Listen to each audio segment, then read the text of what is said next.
All that infrastructure for barely 2 signs per minute. Are you kidding me? We're already up to 6 signs per minute, man.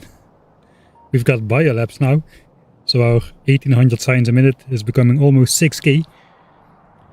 Welcome back everybody to, I suppose, the second part of the design process for yellow signs. Johnnies are still surviving. Yes, I didn't accidentally kill them yet in this playthrough. Some playthroughs in history have gone differently. But here they're still doing fine. We don't have any weapons or defenses on us, so that kinda helps, I suppose. So yeah, I thought I had to just redesign yellow signs, but no dice because red chips and engines for blue signs were also still in the old format. So that's what we started with last time. It looks very simple once you look at the finished product. Just to recap, this is the single copper cable machine for red chips. And it produces a green belt of copper cable all by itself, even though we only have red inserters with hand size 1. It goes onto a green belt. That's exactly enough for the copper cable for red chips for blue signs. So that's nice. We got... shouldn't we have Mark III productivities in there? I guess we don't. Because they are not in there. And we tested all the designs. I'm not going to second guess myself. Engines has got something similar with gears and pipes on the back here. So outcomes... Alright, no, I remember now. We have Mark III productivity modules in the blue signs assemblers themselves. And that cut the thresholds to exactly slightly fewer than 1 belt of red chips. And less than 1 red belt of inputs. So we can do a single belt easy design like this one. Sulfur. We already prepared sulfuric acid as well, which is going to be important for blue chips, which we have yet to do. We did the most complicated process. Again, there's not much to show for.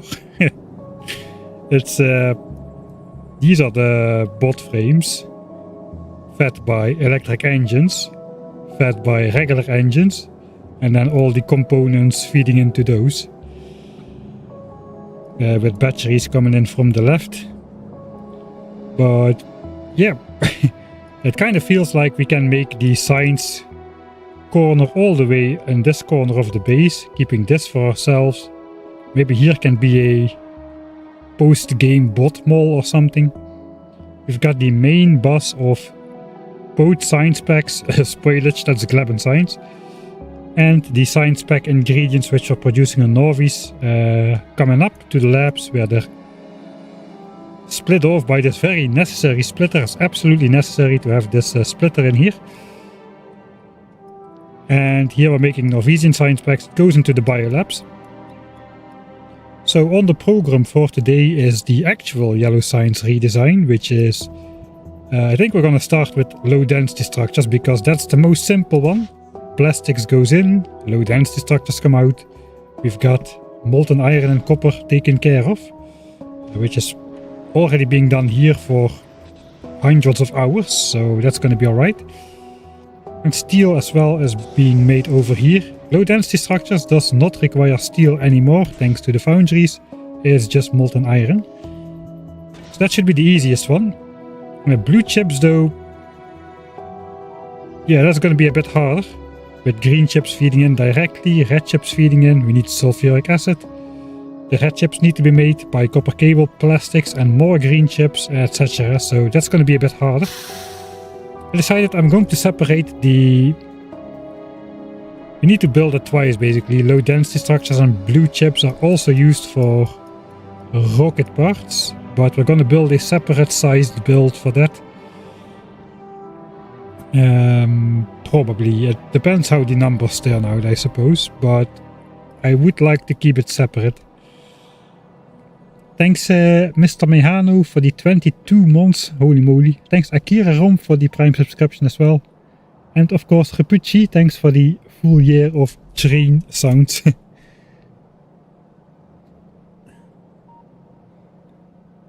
Gotta study for the exams later. Yeah, there is your keyword. Later.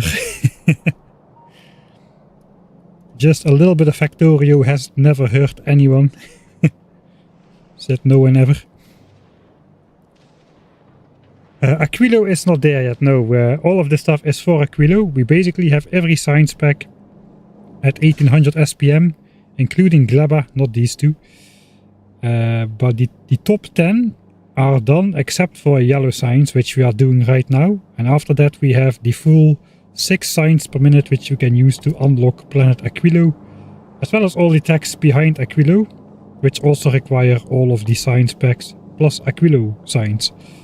So hopefully somewhere in between I get a chance to research my beloved mech armor for 5 million. We'll see how that goes. Matter of the day is finishing up the yellow science design and making it look nice. That is the most important part. We have managed to salvage or keep the most of the base. Only the central part, which was the temporary quality leaching yellow sign setup, has disappeared. This is all obsolete now. We've got new sulfur. We've got new engines. I might just keep it as a museum, since this is... Holy moly, that's dark. Since this is the... it's editor mode, I guess it's night. The shape of the base. We should add map text back.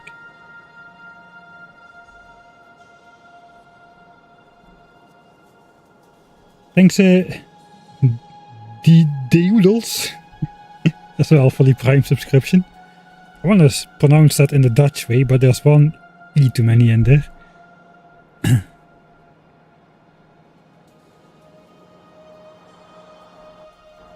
Alright.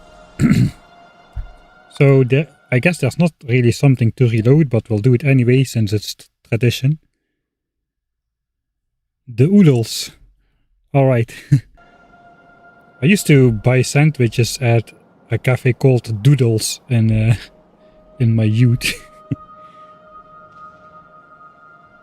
Which is, I guess, where the Dutch pronunciation desire came from. Right, so this is still going. I guess for testing. Yeah, so here the blue science or the yellow science ingredients should be going up, and then go through the Johnnies and join the rest of the items on here.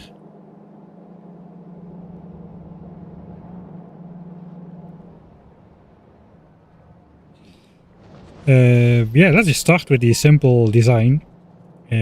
Low density structures. Let's go over here because we got space. We're going to be using either Mark II or Mark III productivity, and probably some beacons to speed it up, since we only need to fork in a bit of plastics and get out low density structures, which are both kind of low amounts of things which go in, although plastics is already at 0.8, so we'll have to see how that goes. Guess we can go into the Excel one time early in the stream. It's going to be a white flash of light, so if you're in a dark room, beware, the screen is going to flash brightly in 3, 2, 1, go. Alright, so here's the master sheet. Yellow science. We got the 4 Mark III productivity modules in the science assemblers. We've got them in the bot frames. I even got one section for rocket parts over here, which we will be using to make those. And last time we also did that for blue science over here. You can pause on this screen if you want to take a better look at it. For now though, we're going to look at low density structures, which is all the way down here. Looks like we need only 1100 of those per minute to make 1800 signs a minute, thanks to the 64% productivity bonus. That sounds low.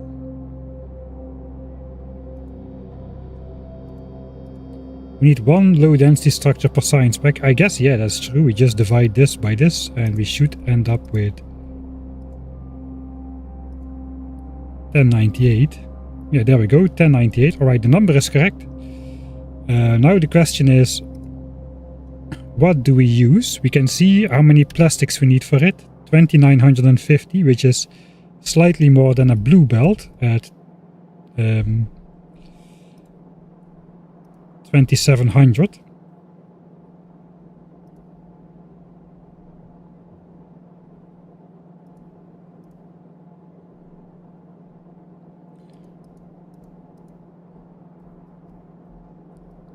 Or 49 items a second. So if we throw Mark 3 productivity modules in there, I'm just going to mess up my formulas. That's fine. I won't need this Excel sheet anymore after this.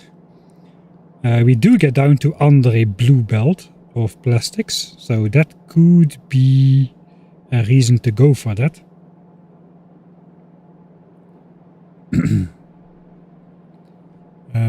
Let's take a look at low density structures for rocket parts.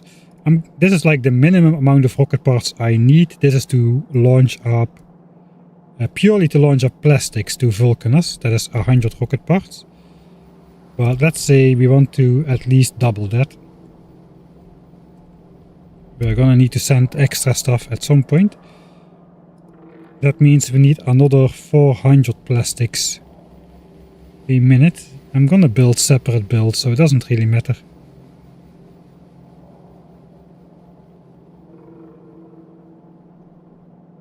So another 150. Let's add it together. Now we're back again above a blue belt. I think we're just going to build it separate. Let's go with the Mark III productivities. We need to fork-in 2500 plastics. And we need to take out basically slightly more than a yellow belt of low densities. So those are our numbers. We need 18.3 low densities per second. That is our goal. And we need to bring in a blue belt of plastic. So that is the process of what the numbers behind how I get to the design choices, basically.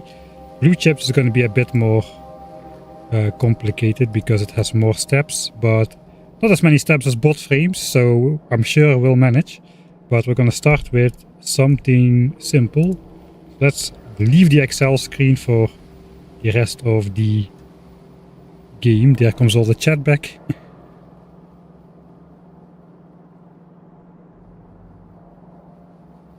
Thanks, Sam Roberts.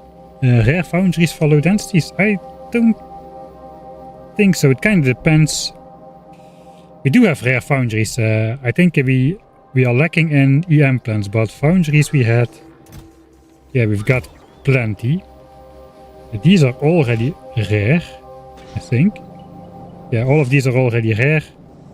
These are rare. So why not make this one rare as well?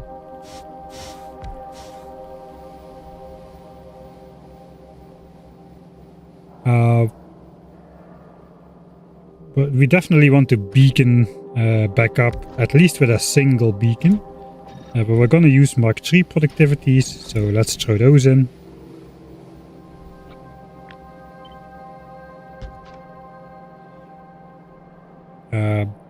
So then we're already making we're making pi low density structures a second. That calls for that this has to be the design. Right, so one of these makes pi low densities per second, and we need it in total, let me just check back, 18.3. So then it's just a matter of 18.3 divided by pi. And then I guess we need to make a circular design. We're kinda obligated now. We need 6 LDS plants. Can we do that around a single beacon? I think we can. We would need to fork in 7.3 plastics a second. That is 4 inserters. So we could do something like this and throw the LDS out on the next belt. Have the blue belt of plastics come in. and then just do that 6 times. I think we're gonna go for that. Hexagonal design around... a hexagon is basically an engineer circle, right? Close enough. So... we can rotate that around like such. And we don't have space to fit the foundry in there. We might need to do some side piping. I don't know if side piping is a word, but it is now. Oh, max distance as well. It's meant to be this way. Symmetric? No, it should be rotational. Because it's going to be a circle. Right, that should make the foundry fit in here as well. Basically a circle.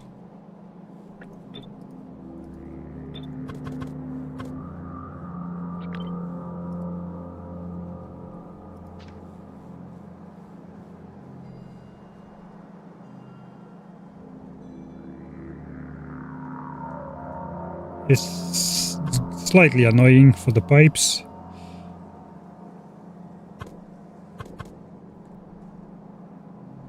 I guess these are ideally on the inside, I suppose.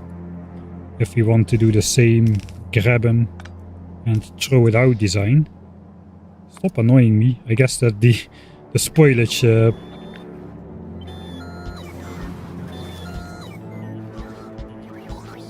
we're still throwing down grab 'em signs, I think, in the background. Signs has stopped working a long time ago. But that's fine. I guess we want the rotational belt as well.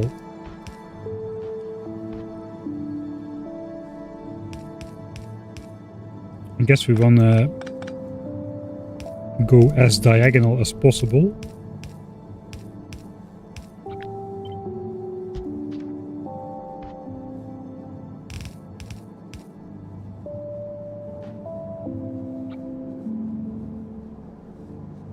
Oh god, this is going to be a bit annoying.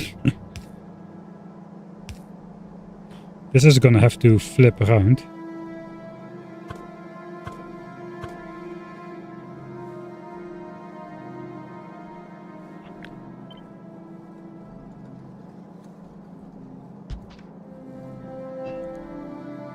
Which means an extra one there, I suppose, but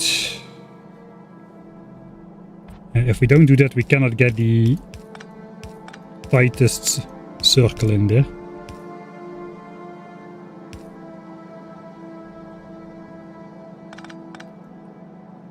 Isn't the inserter too slow for the output? Yeah, it is actually. You are completely right. We need 2 of them. I guess we are gonna go something like that then. That also gives us already the opportunity to output on both sides of the belt. Sharp eye.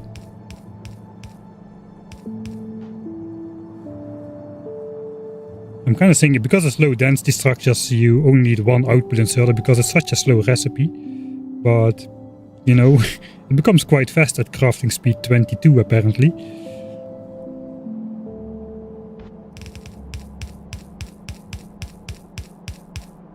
This is also not easily copyable, I think.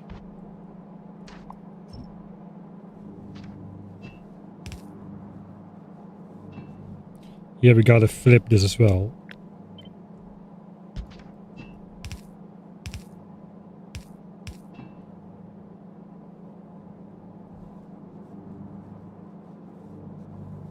Copper at the bottom, copper at the top, copper at the top,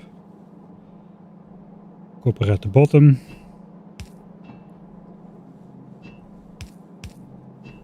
And that's just iron. Now we gotta do something annoying for this part. I guess copper at the bottom.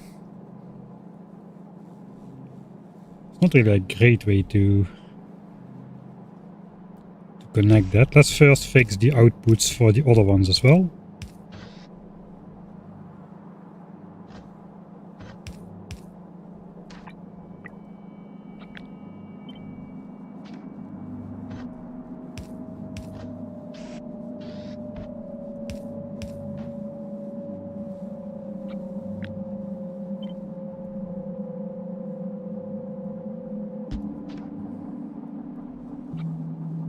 Alright.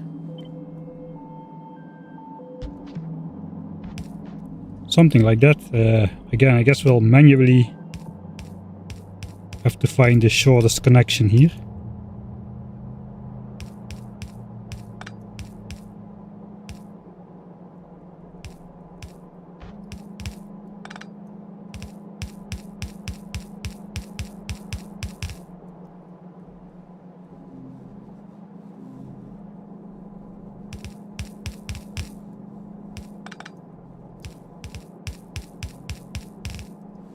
This is going to be fairly horrible. I guess we just want to make this a circular belt, and I guess we'll just throw the plastics in through a splitter or something, so we don't break the circular belt. It's a circle, it's pi low density structures per assembler, so we are forced to keep in the team. We can't do anything. I guess we'll also take out the LDSs with some sort of priority splitter. So we need a priority splitter in somewhere, like perhaps over here.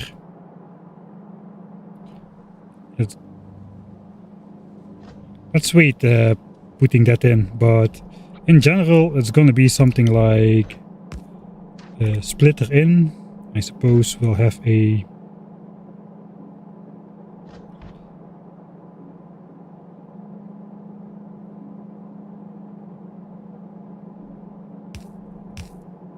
something like this to fill it. And splitter out is easy because that's just somewhere putting a splitter on it. Okay, so we can do that later.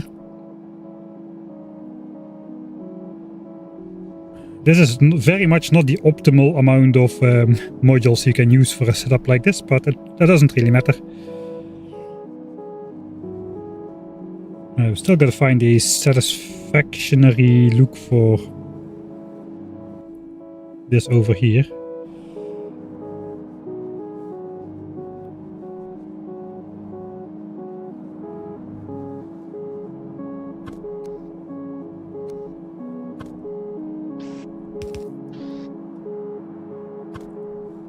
I kind of want to flip this. But that is not really convenient.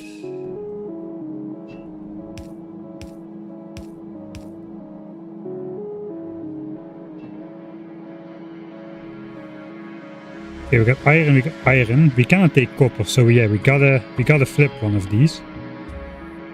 So now we got copper, which can then maybe come in over here. And then iron can come in from this side in a similar fashion. And I guess we cannot really flip one of these because the pipeworks are not going to be symmetric either way. I guess we're just going to be happy with this.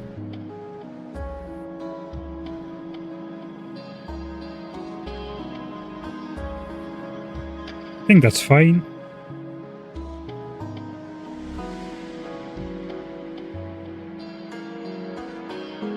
That's the basics of it, I suppose. So how would this fit in the existing parts over here? That's a fairly tiny build. Robot frames is over here. We do need another belt of plastics coming in then. That's annoying because one belt was coming in over here already.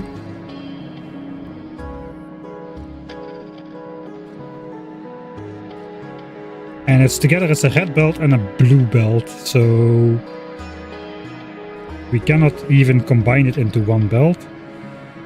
So either the steel will have to move or the plastics will just have to go like two belts on top instead of this contraption over here, I suppose.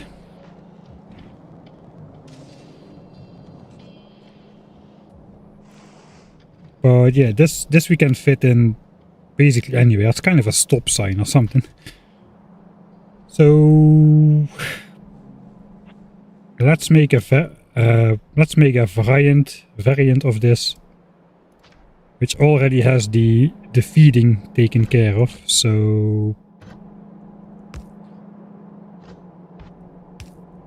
I guess we'll do the thing we just did.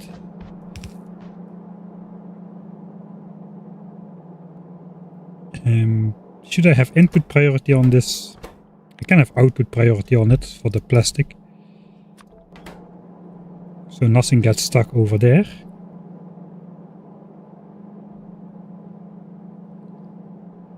Technically we could take the LDSs out from here as well, with output priority low density structure. Then it's no longer really a circular belt if I do it, because low densities cannot go straight, so it will back up. So I guess I should just use the regular output priority on here. If I do it like this, the inputs and outputs come next to each other. We can also take it from the opposite side. I guess that's less important where we actually take it, so let's actually consider this the finished design for LDSs. Do we test it? Yeah, of course we test it.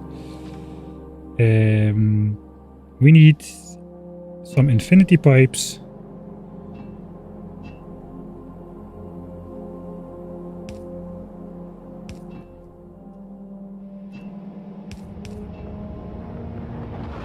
One with copper.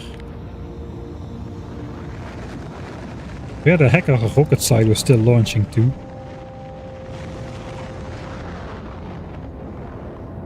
I have no idea. And one with iron.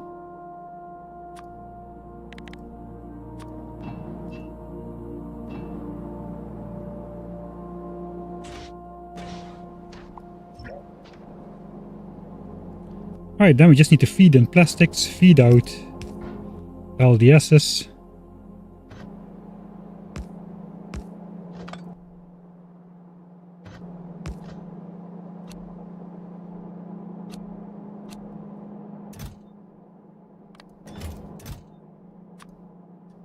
And we should reach 1098 low density structures a minute.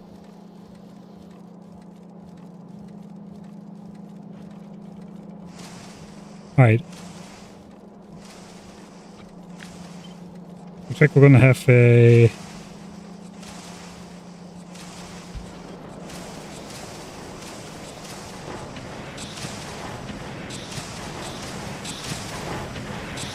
Alright, those sides are not connected apparently.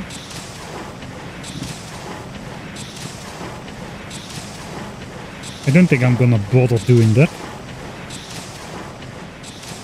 Alright, so far so good.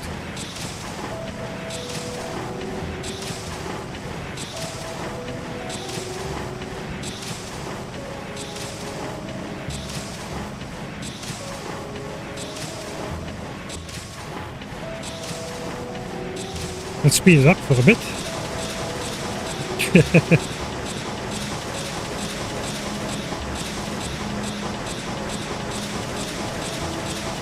That's fairly loud. There's an extra belt leftmost foundry under inserter.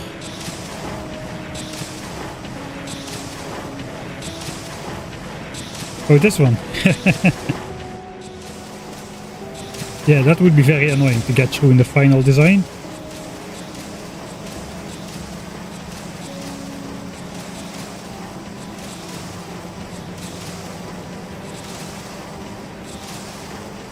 Why is this belt stuttering?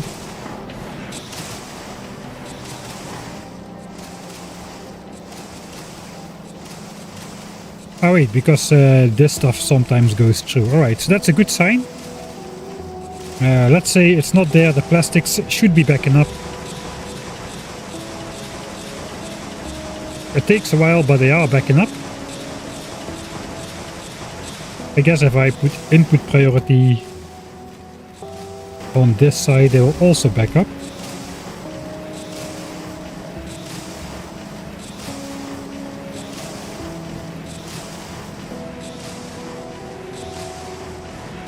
I don't think I want them to back up though. So I probably should put input priority on this, keep it going circular. Right, I think this has been running for long enough to do a test. So we'll pause. Not remove this, and we'll run for exactly 1 minute. Those foundries are loud, man. I'm gonna zoom out a bit. Put it off to the side perhaps a bit. So we are looking for 1098, which means 98. Basically this slot should be full of LDSs. I have a feeling it's not going to be that. It's going too slow. Or is it? Alright, now we're there. Okay, that is 1115, which is 17 more than what we need. So that's a good enough margin. That we don't need to test this again. So of course we are going to test it again, apparently. Better measure twice. Build once or something.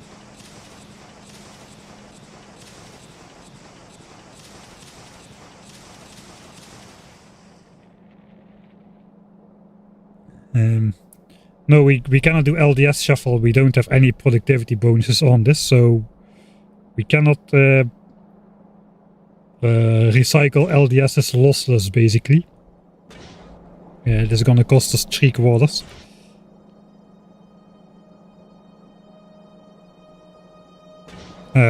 Results 18. That's 20 pieces more than we need, so I'm gonna say we're good. Design is approved. Right, that was the easy part. Guess then we had a little bit of practice to do the difficult one. That is going to be blue chips. Oh god, that is going to be annoying. At least we did the sulfuric acid already. I counted this is going to be enough for batteries, blue chips and uranium mining in the future if we ever need to do some more. And we can even easily build another copy next to this beacon, as we already did, or upgrade it to cryo plants in the future, because those are better. More module slots. I'm not gonna blind you again with the Excel, but my blue chip count should be 732 a minute. Which is 12.2 per second. And that requires 750 red chips and 7500 green chips a second. That is a lot. That is with Mark II productivities though. If we go Mark III, which we probably should, because blue chips are probably the most expensive single ingredient in a science pack, I believe. That drops to 636. I say 6400. 6400, 1600 per belt.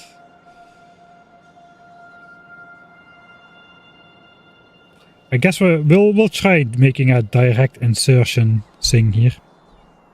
Because belting all those green chips is not gonna be recommendable. So ideally we get something we can repeat. Red chips is kind of the odd one out. It kind of normally makes sense to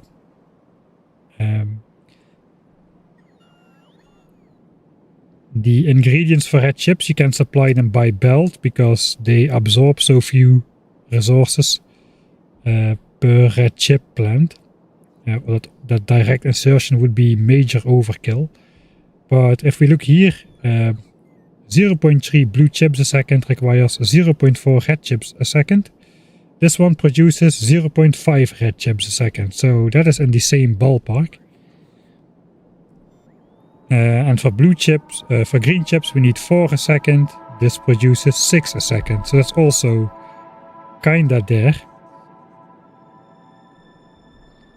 For green chips we need 4 iron and 12 copper to make those 6. We can have less than that.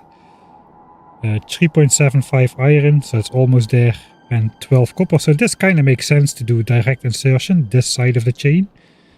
But for red chips, if we look, that requires 1.3 copper cable and 0.6 green chips, while one machine produces 12 and 6 respectively. So basically one set of these can feed 10 of these, so direct insertion here is probably not gonna happen.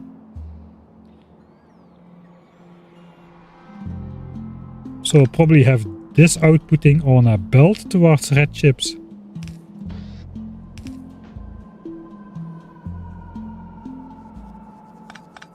And these as well. Let's just mark it with a belt. And then we're gonna have a belt of plastics coming in for red chips as well. And then this can be a direct insertion unit again, perhaps. We'll have to see how that goes. Did we already do something with green chips here? So we have this kind of weird setup apparently. But I think we're going to have to... All of these are like very specifically tailored to specific builds. It's not really something which we can reuse. This is not the regular modular mega base thing. Hey, obsolete. Exactly the right time. Yeah, I started quite late today. I was kinda not really burned out in like a long-term sense, but I've been working like 5 days straight on getting the new video ready. And I only finished today, then had to export it and upload it. It was 4 o'clock already. Like 5 hours before I've started streaming now, so I needed to take a little bit of a break to fix my brain. Oh, nice LDS build. Yeah, this originates from... Apparently one of these produces pi amount of low density structures per second, so we had to build a circle. An engineer circle. Hexagon, octagon, basically approaches a circle. That pi LDSs per second is way too precise for the engineer circle though. It should be like 3 or 10. Anyway, blue chips. Alright, the amount we need is 12.2 per second. I guess we're just gonna start with the blue chip thing. Chuck the productivity modules in. Put a single beacon there and just see if the amounts that need to be inserted per second are still manageable. There we go, that's what I mean. 13 green chips a second go in. We could do another one. Then we need to insert 18 green chips a second already, so not sure how that's gonna go. We need 12.2. So how many machines is this gonna be? Looks like 6. Yeah, there's 6 blue chips machines if we do 2 beacons. If we do 1 beacon, 1.51. It's gonna be 8 and a little bit. So that is fairly annoying.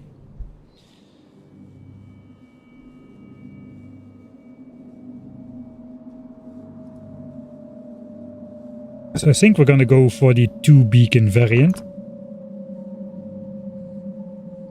Not sure how we're gonna get 18 chips a second in there though.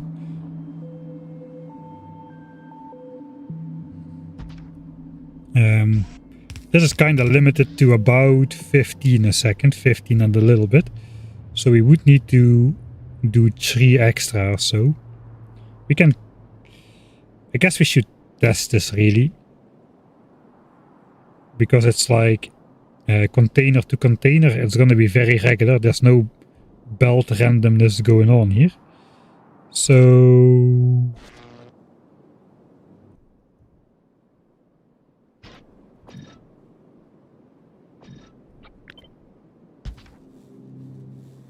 Ah yeah, 1 beacon is definitely enough for green chip shenanigans over here. Yeah, all of these speeds become fast enough. Oh, I forgot to put productivity in here. It's only gonna up the speed, this speed increase.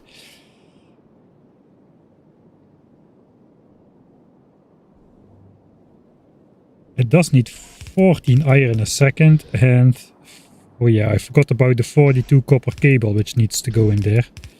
That is not going to be plausible.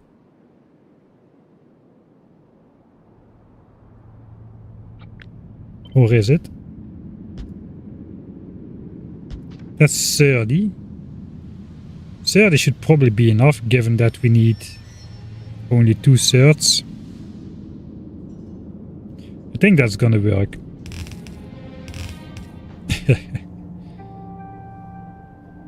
I guess we're just gonna test it instead of just trying to calculate with inserter speeds precisely, especially with the belt stuff.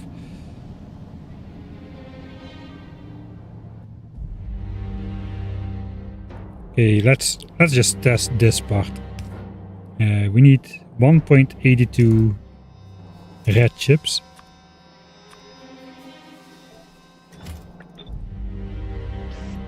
That should be good enough. And then out comes 2.09 blue chips.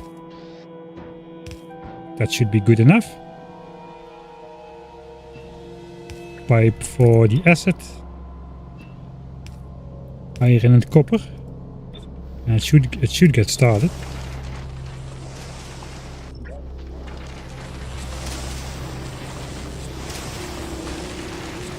I can cut down on the number of copper cables which are inserted by upgrading this one to Mark III productivity.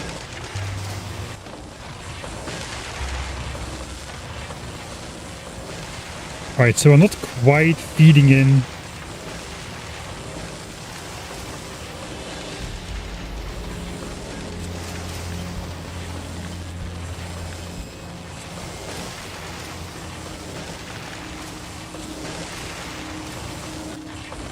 the amount of green chips we need.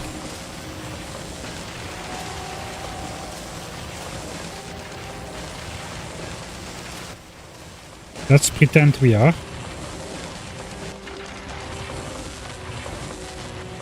Okay, that is a bad idea.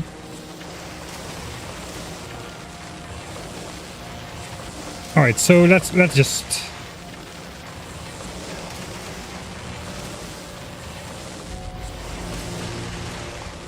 reset.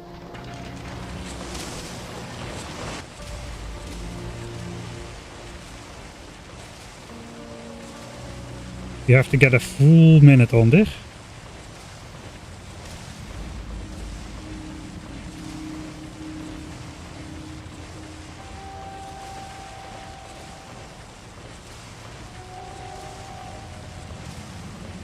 Alright, so experimentally we're getting about, let's say 110 per minute. We'll take the lower one.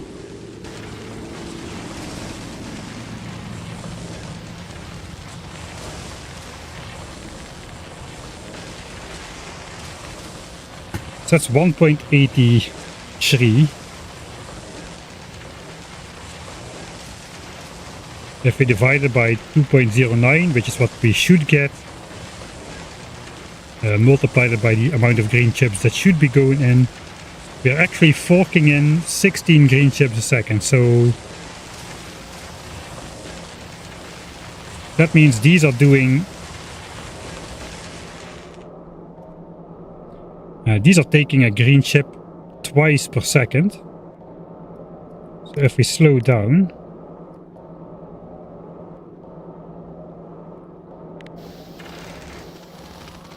right, let's follow this inserter. Sorry, I need to tick exactly to...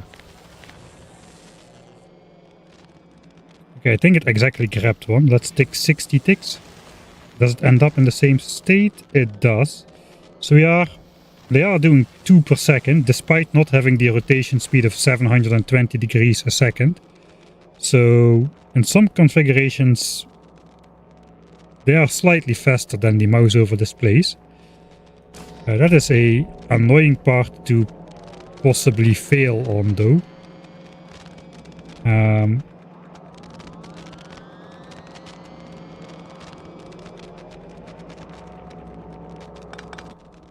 I just want to test can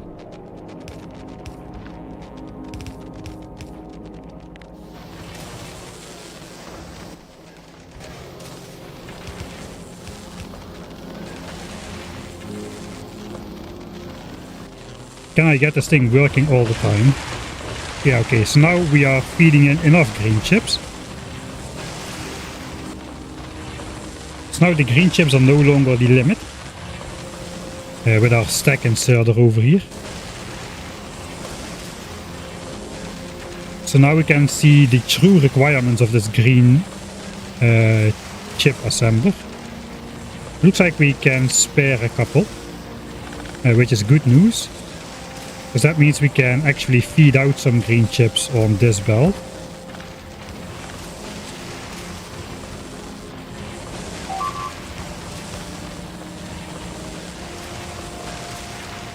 Stack inserters are not placing stacks on the belt because you only unlock that when you actually research stack inserters, I believe. That unlocks the stack size of 2 on the belt. And then you can increase that to 4 with 2 more levels of research. So these just have a hand size of 5 in the beginning without any stack. Without any upgrades, while these at the moment still have a hand size of 1.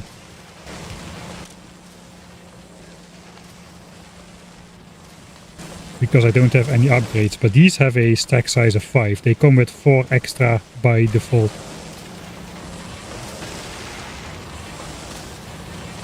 Alright, but that's fairly good news, because that means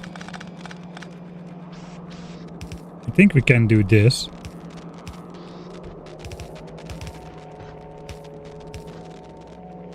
And now we have 10 inserters. That should be enough for 18 a second for sure. 18.2 a second.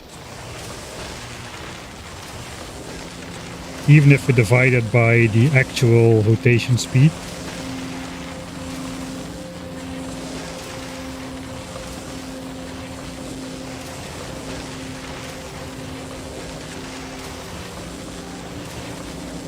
Turns out we need 17.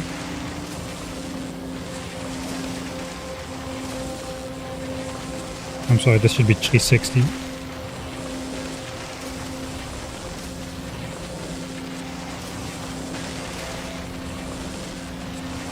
It's been a while since I did this.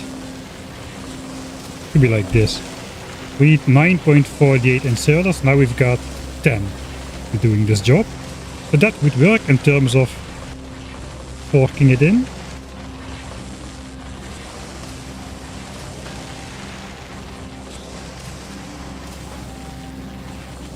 So if we're feeding in with 3, we can feed out with 3 as well here.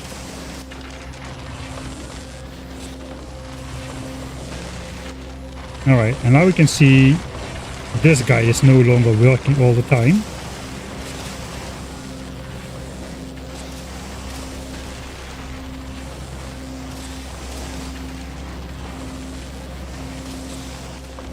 Is that leading to green chip shortages?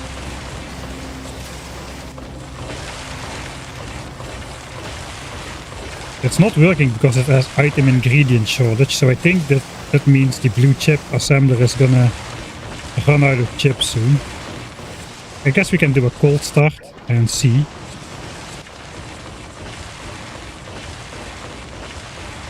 Okay, this guy is not ever so slightly not working all the time. It does look to be fast enough though, it's working enough of the time. So let's just get a overview of the processing units.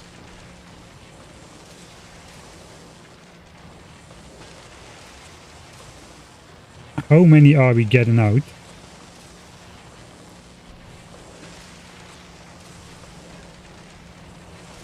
I'm trying to speed up, but I have to get out of the search field. That's 125. Let's call it 125.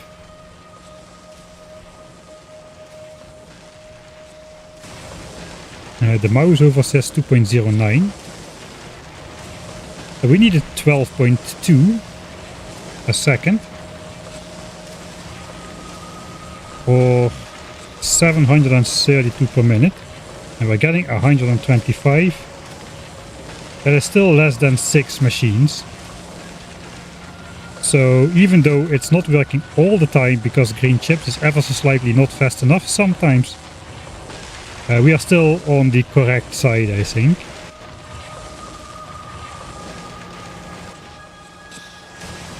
Or we could just do the sensible thing.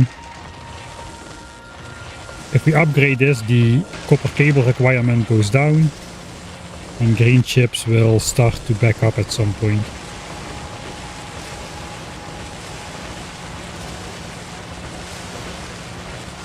Okay, I kinda like, let's not overspend these. This is good enough, so we'll do it like this. We have this one moduled up.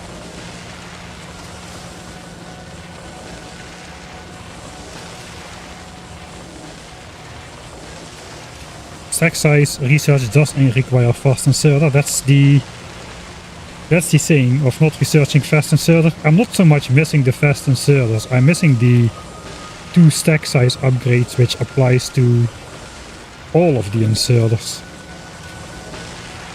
So that could make these inserters 3 times as fast if they have a hand size of 3. That's the most of what we are missing. Alright, so I kinda think I like this setup then.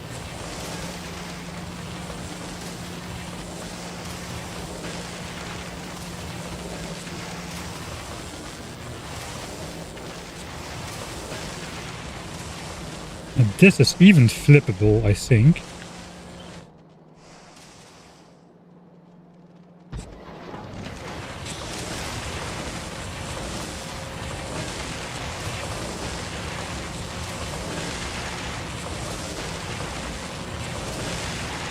This is a very inefficient use of beacons for these guys, but oh well. If I place one in the middle where it hits both, it's no longer symmetric, so that cannot happen. We do have the issue of needing to fork in red chips still. So perhaps we are gonna have a setup that more looks like this instead. Red chips kinda has to be the same speed as, or that was kind of an equivalent speed thing. So we need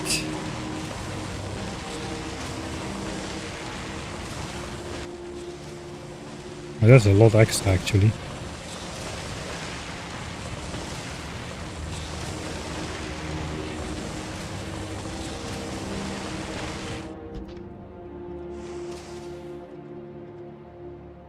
Alright, so without beacons, they are 0.5 and 0.4 a second, so it overproduces 25%. But of course, if both are slowed down the same by productivity modules, now we are gonna overproduce by a lot more. So I can almost, I can get one of these to feed 2 of those, so maybe we're gonna go for that. This way for sure is going to be fast enough. 4.85.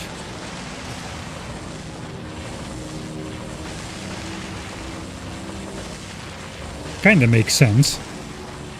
Alright, let's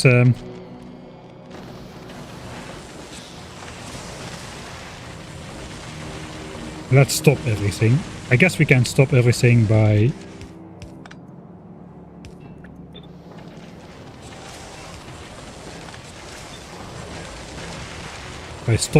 stopping it grabbing red chips. Alright, so it needs to feed 1.82 red chips a second, which means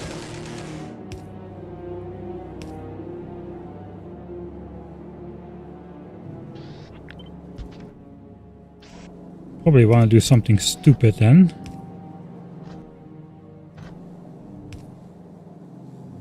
Is that green belt levels of stupid? No, I think I can do it like this.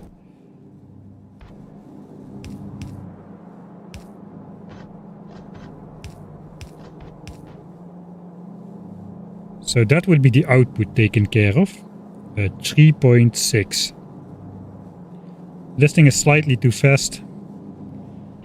Let's see if I can get one at 3.6 so we can see the inputs.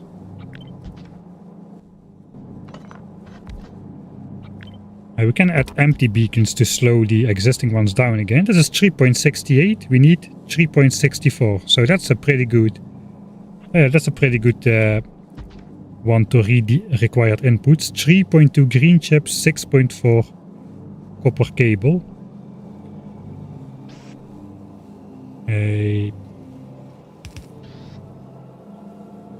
Basically 2 inserters for green chips, 2 inserters for plastics, and 4 inserters for copper cable. So it literally could be as easy and cheap as doing this.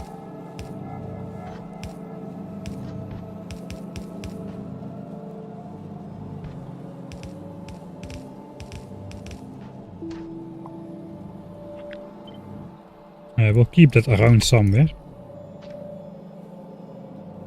Alright, so that could be the inputs. I guess the blue chip output eventually is just gonna go on a belt somewhere up here.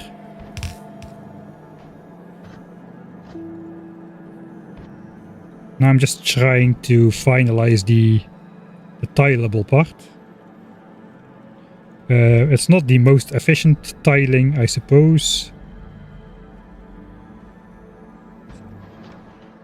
I guess we could do this to the south instead.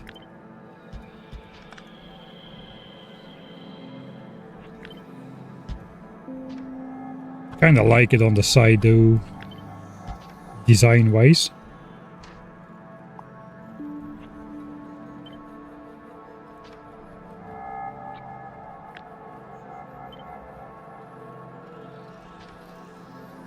Is this thing? No, it's not. It's not twice as fast as it needs to be, I think. It is pretty close to being twice as fast, though. We could possibly...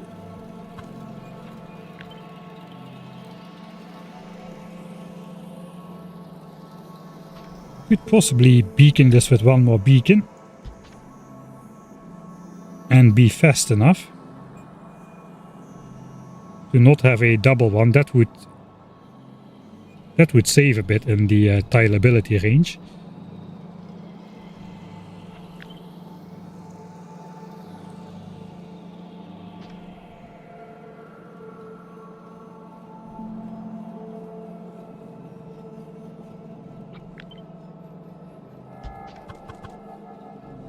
Then I probably do want to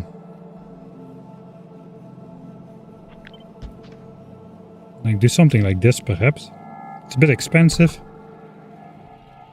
but then we could do it from the bottom.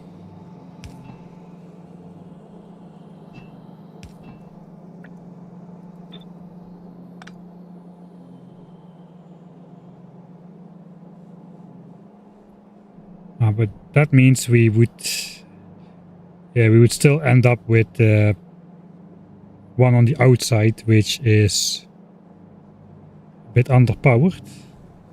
Why are these not rare foundries? I could make a rare foundry from this and it would be fast enough as is, probably. 36. Yeah, that is already fast.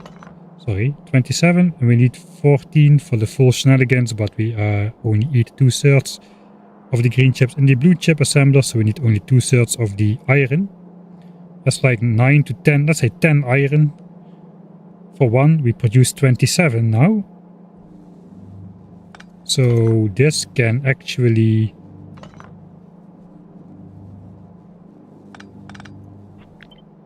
go down here. And these inserters could be over here.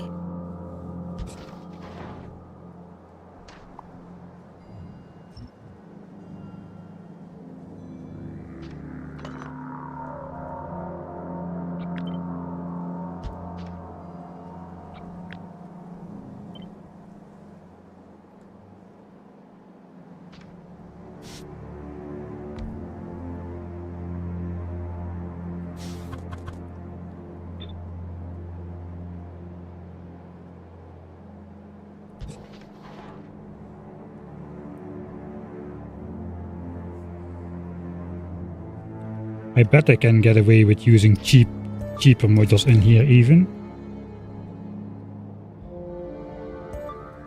Maybe not quite.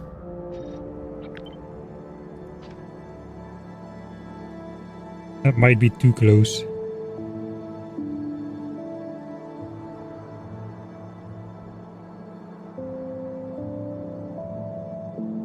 Ah wait, now this is no longer touching the green chipper.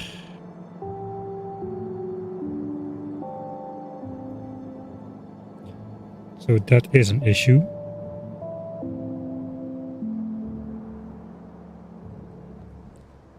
I mean, we have the space.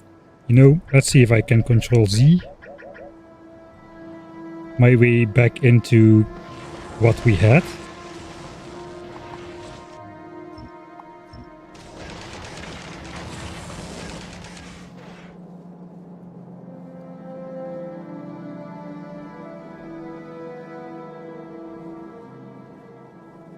I think I would rather use some Mark III speed models than rare foundries, even though I got rare foundries in stock.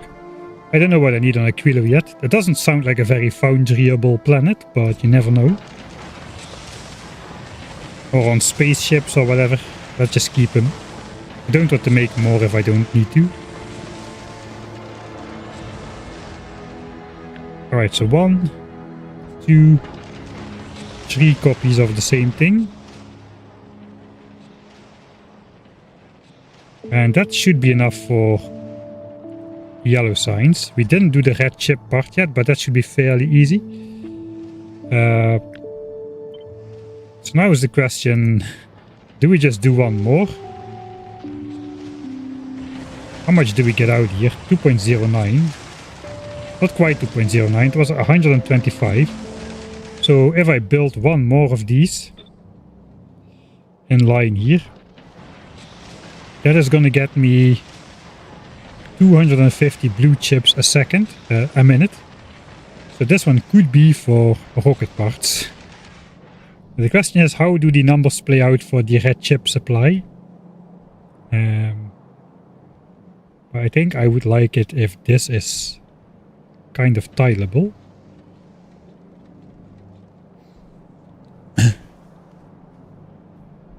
Pipes not, no, the pipes are not yet connected, but there are still, it's not finished yet at all. There are still more not connected.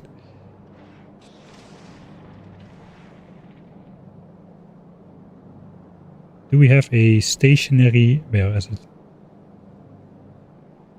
Edited Factorio. I just finished the video today. It's gone on Patreon today. This probably will be, it kind of depends. I've had a weird workflow in the last 2 weeks with a lot of bad weather interrupting or like making me unable to record voiceover.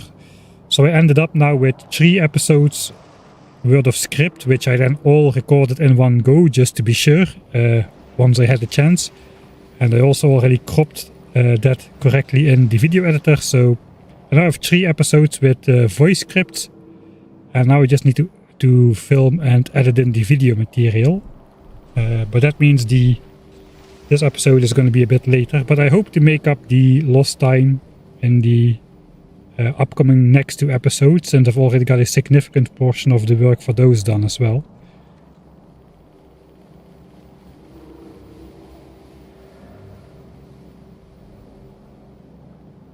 I think the blue chip design is gonna go above the foundries here. It's too large to fit in here.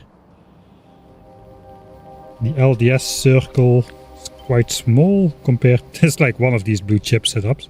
That one can probably go in here somewhere. We can just build a second one of these for...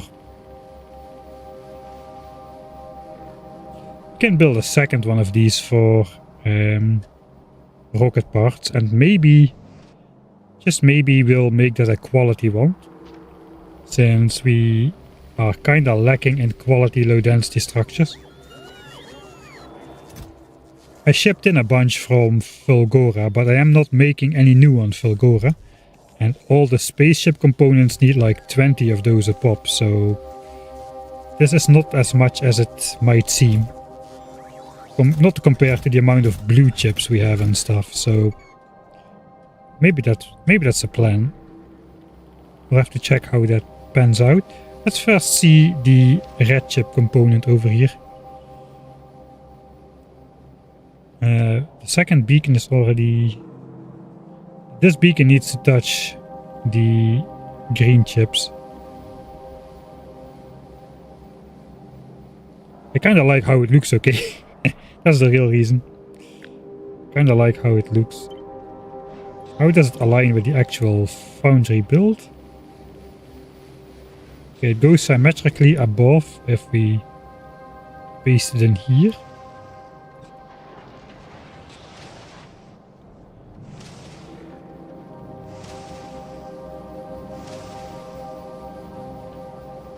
We did need a blue belt of plastics for low density structures. Maybe low density structures is going to be on this side as well, because we got all the plastics here, and then we don't need to like find a way to draw more plastics to the right. I kind of like this setup as is for the time being. So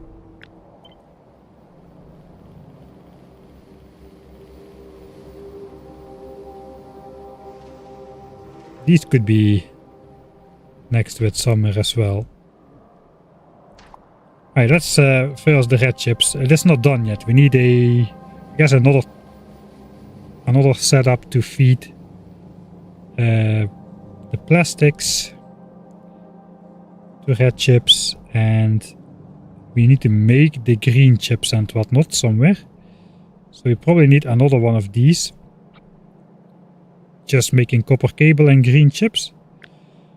It might be as simple as doing this.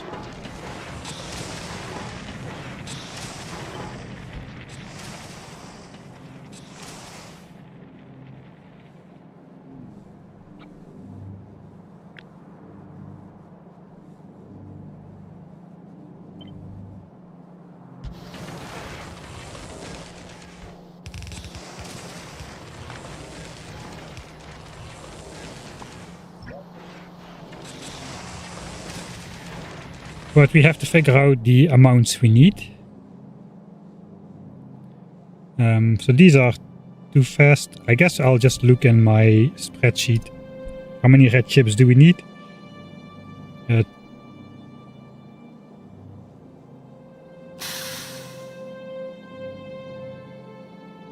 And what kind of modules go in there?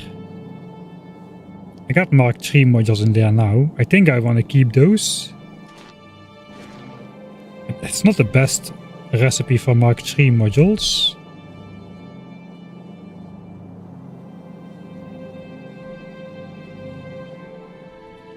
Let's see what happens if we make Mark IIs in those. Thanks C-Rex. Hey C-Rex for the 20 months. Thank you. Am I ignoring the other part? I guess for now, yes. We'll take a break after the blue chip setup is finished.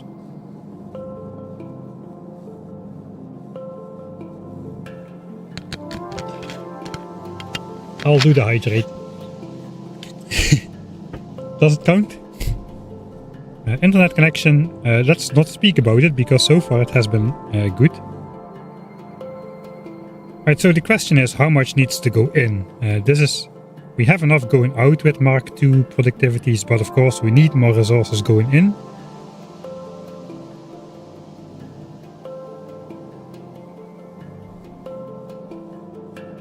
With Mark II productivities,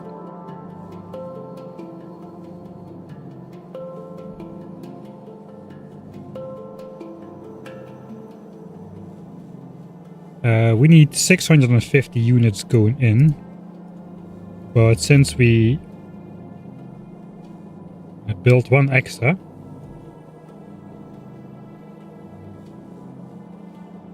it's still only a yellow belt of plastic and a yellow belt of green chips going in, with a red belt of copper cable. Does that make sense? 1, 2, 3, 4, 30 for copper cable, but the machines are too fast. We need to look at this guy times 4. 6.41 times 4 is 12.8. 25.6. 25.6 copper cable a second, so that's indeed less than a red belt. It has Mark 3 ports.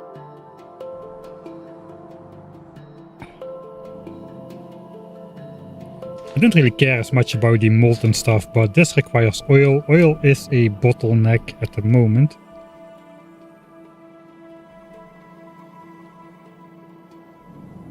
So maybe I do want to cut down on the plastics.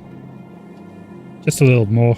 On the other hand, we go from 195% productivity to 230, so how much is that really? It's like 15, it's like 18% extra, it's like 16% savings. I should do it the other way. 15% savings on the plastics. It's not too bad.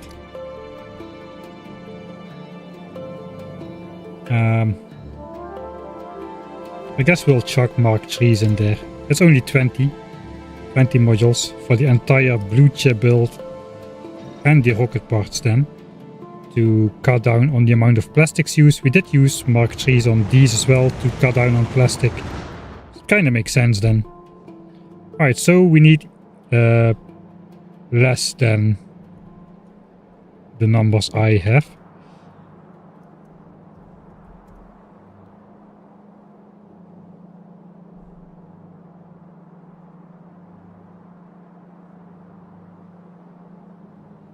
So we need to look at these numbers then.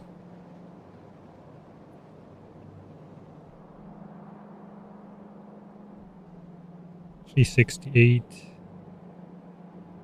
Yeah, right. So we want to feed in this at the minimum. So 12.8 green chips and plastics, which this highly exceeds.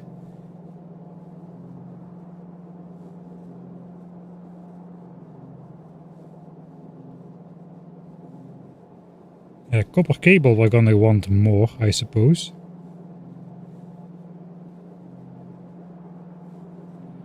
So I guess maybe this is becoming a custom setup then, because this is way too fast.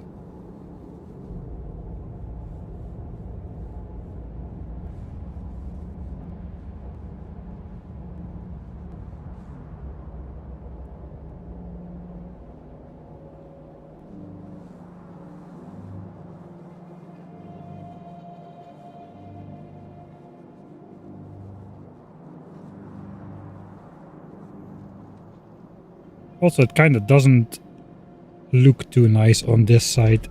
Okay, we'll build a custom setup for green chips and the copper cable. It should be fairly easy.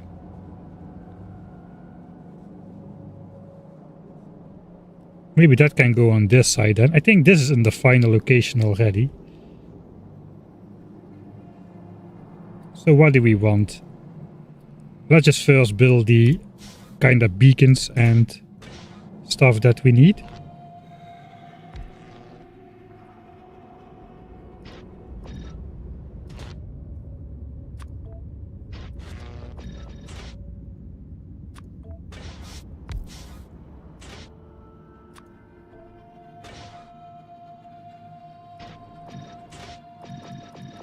Going with Mark IIs as a starter. We needed 12.8.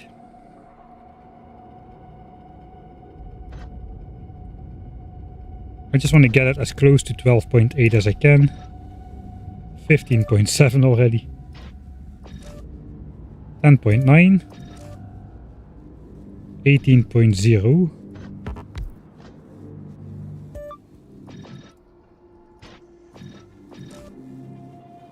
12.2.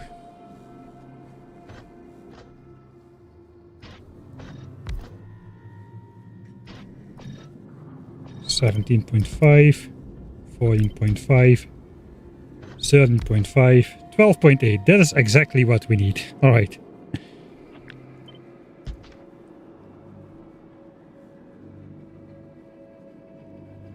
So now I can see that requires 20 copper cable a second.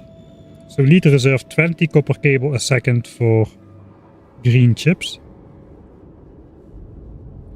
And then we need another, I guess 25.6 copper cable for red chips directly. That would be a one speed beacon kind of thing. The question is, can I get that much out of there?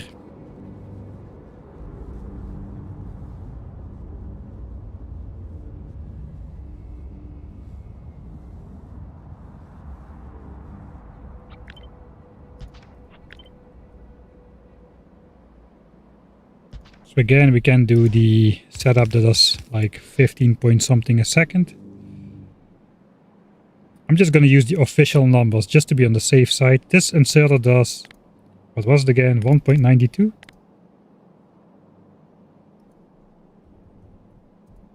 Yeah, 1.92 items a second. It is a little bit faster container to container in this orientation, I think, but we're just going to use 1.92.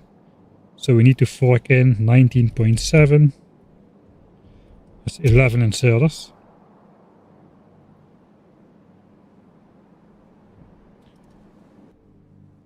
I think I'm just gonna upgrade the Mark III's here just to cut down on the copper cables used. It's actually still 12.8 a second, but now we need only 16.7 instead of 19.7.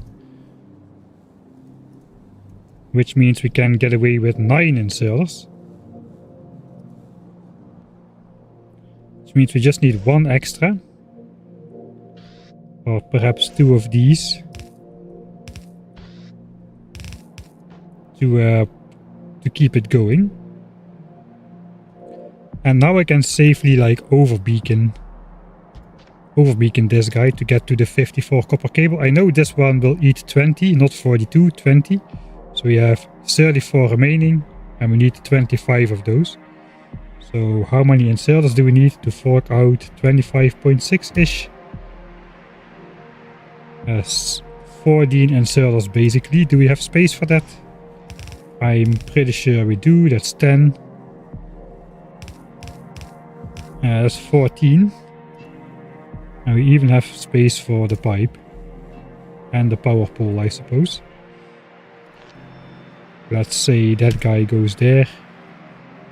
One guy goes there. That powers everything. A 25.6 copper cable should be...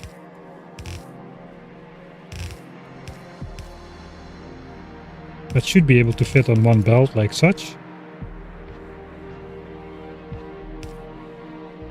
And that can go to red chips. This goes to green chips.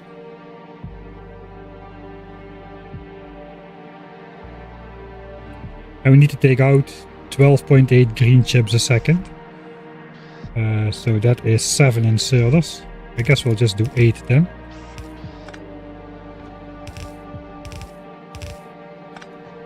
So we got a full belt of copper cable, we got a half belt of green chips coming out. And we need to join that with a half belt of plastics basically.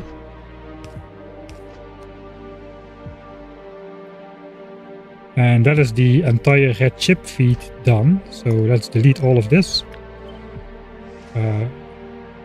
Wait. Oh, that's not everything. I always forget that one step. We need to feed the iron to green chips and a lot of it too.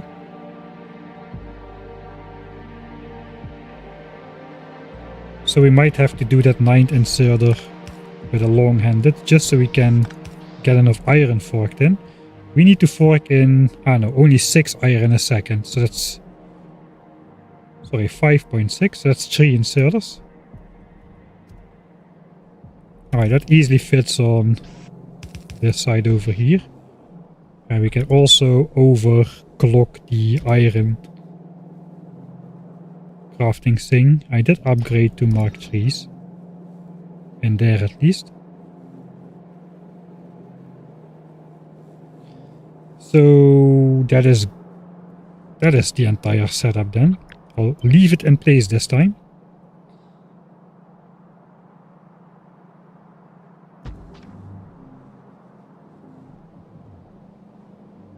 And now the question is again, so maybe I do want to make this into a single one, since now we can use this side at least already for green chips for red chips as well.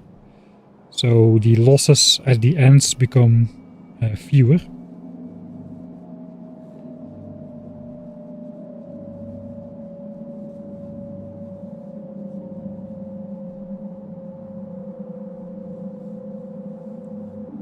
So that guy eats up 18.2 at a maximum from the 27.6 that this thing can produce. So we need 66% of the ingredients.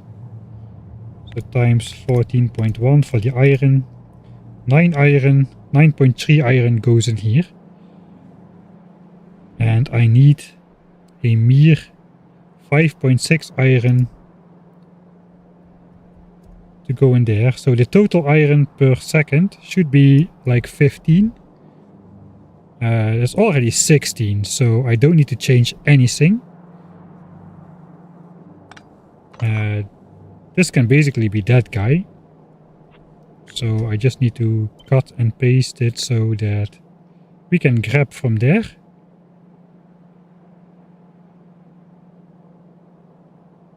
Guess we're unnecessarily overclocking that guy now.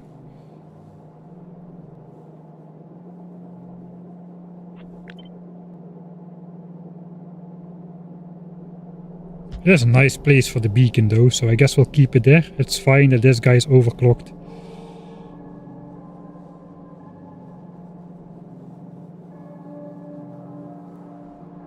Alright, I think I like that.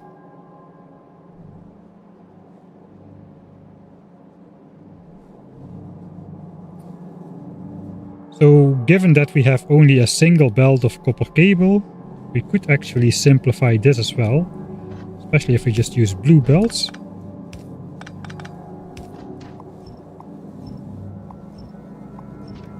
We can grab from both sides. And we should still be okay.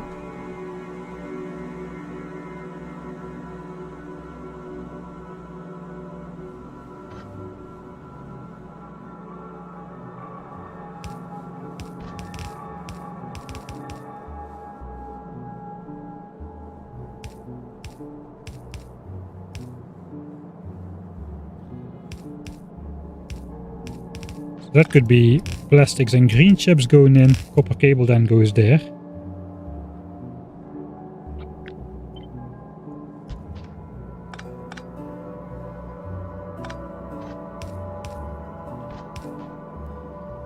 Or copper cable goes here.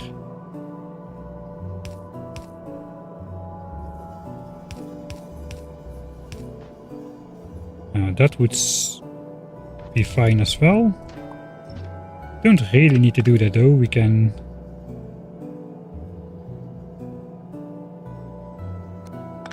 just do this.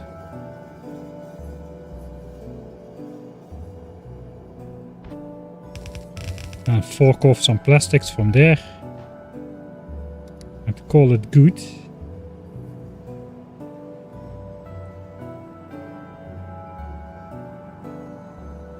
So what are these two belts of plastics doing? Those were for low density structures.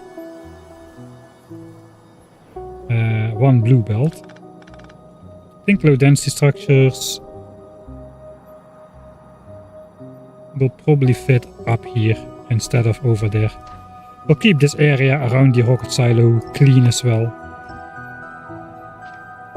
Still kinda the science corner, it continues along the southern edge here.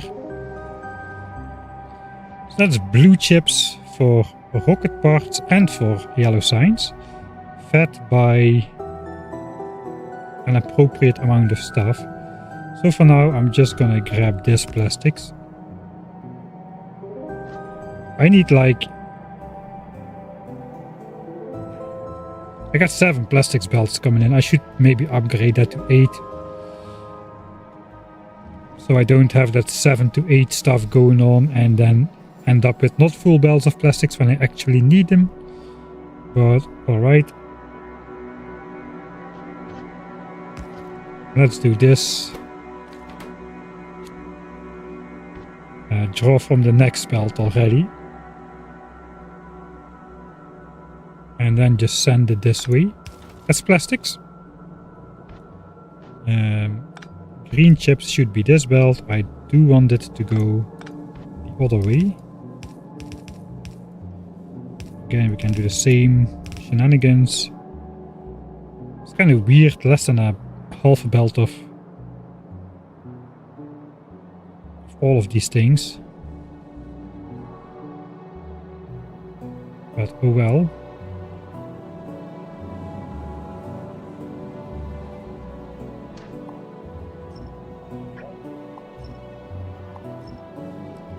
I guess we could make it blue belts, just for the form.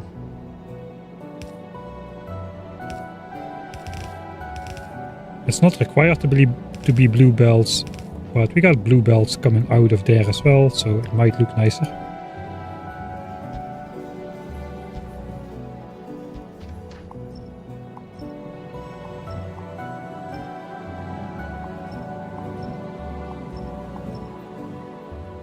Alright.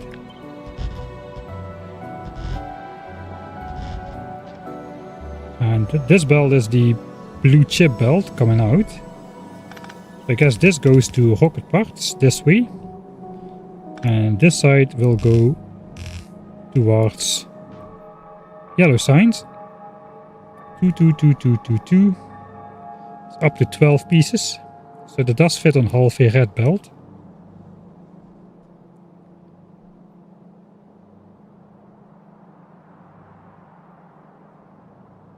And indeed, we should be combining blue chips with robot frames, I think, onto a single belt. That is good enough for yellow signs. So robot frames is coming out here. I guess it's going to turn up here then.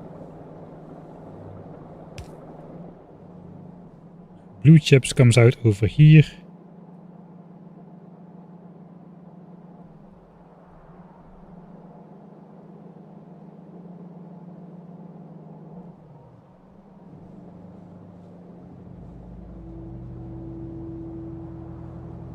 Guess how we actually connect it, we can hold off a little bit.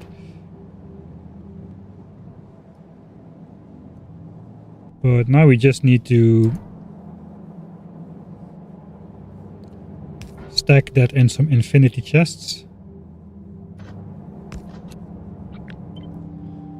And see how it turns out once we switch everything on. We still need to connect the pipe works, but I guess that might be of later care.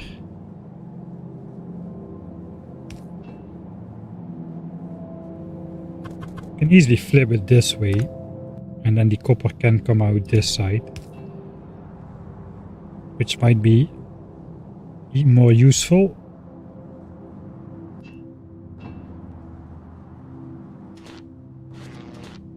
I think I'm just gonna switch all of that on.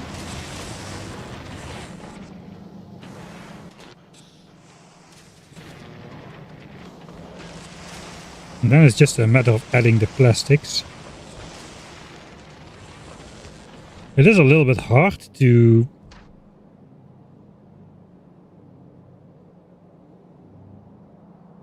get this to start up correctly.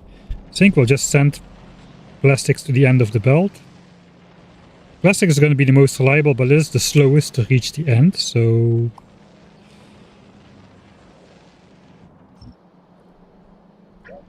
actually that's not true. This also takes a while to reach the end.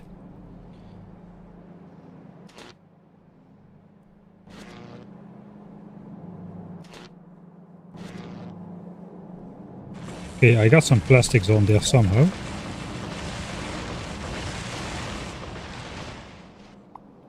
So let's just reset and watch it start up and see if it works. I'm gonna save blue chips for Yell C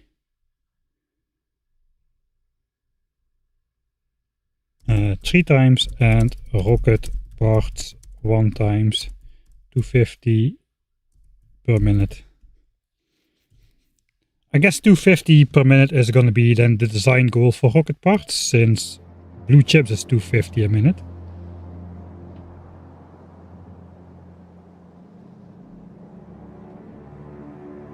Alright, we did test copper cable and green chips. It's kind of like how this looks actually.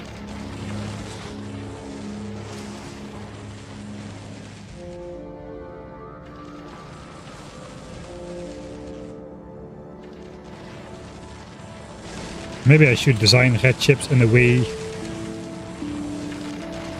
that this will like fill up with a colorful red belt as well.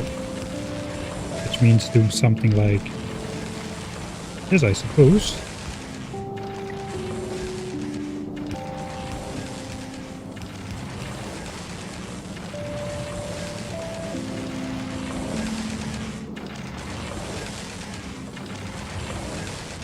Yeah, that lays on the left side. That's also right. Yeah, that also lays on the left side. That doesn't work. So then it has to be asymmetrical, which is annoying.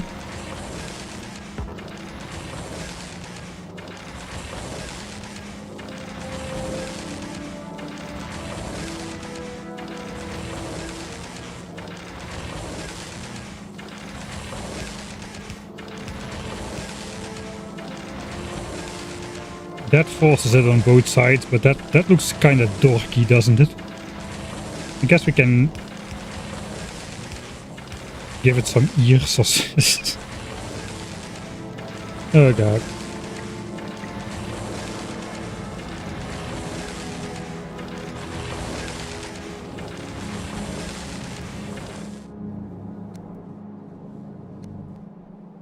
Yeah, I only now noticed that that wasn't going through.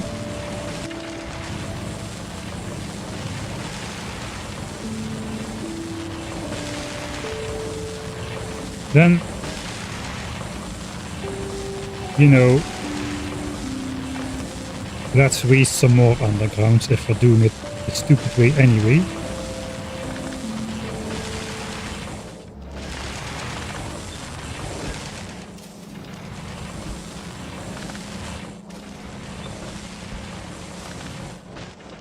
This way we should eventually get this to back up, I think.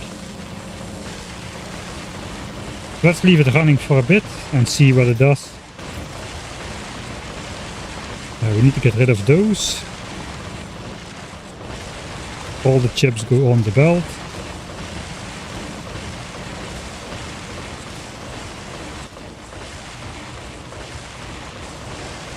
It should be less than half a belt, so no worries there.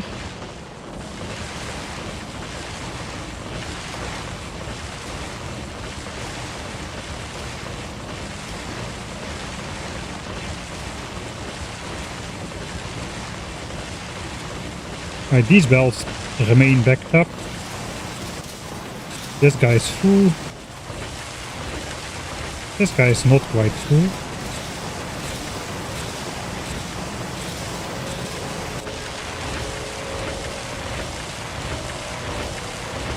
I guess he will not fill up.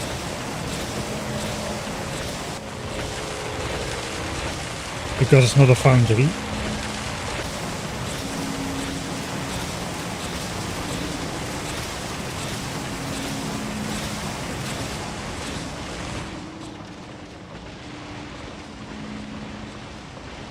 I think it's time for a quantity test.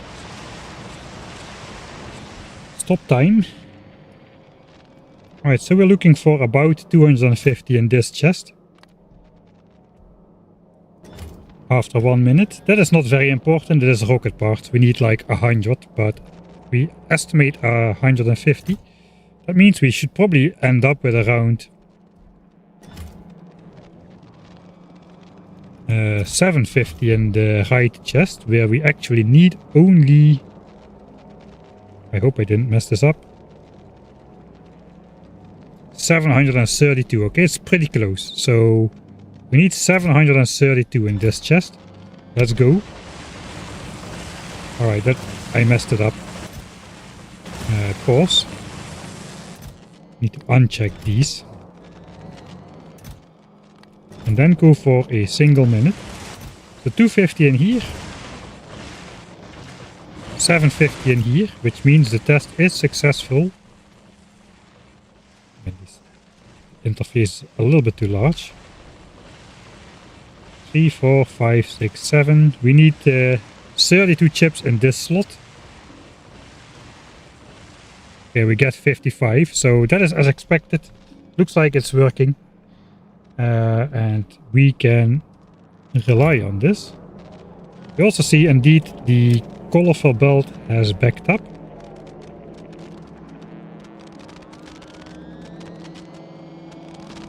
Then the question is, do I just want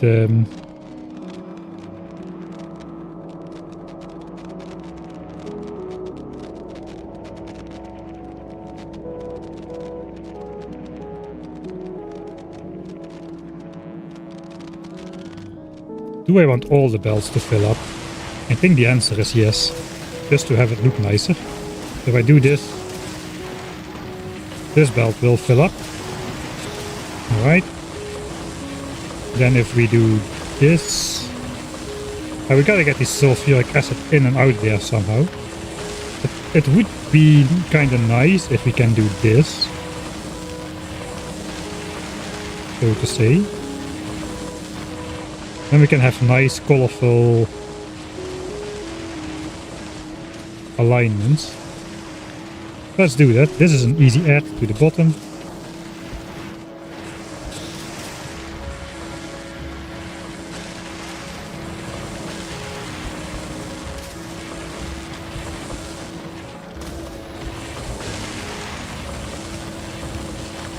It doesn't... We can maybe just bring the sulfuric acid in from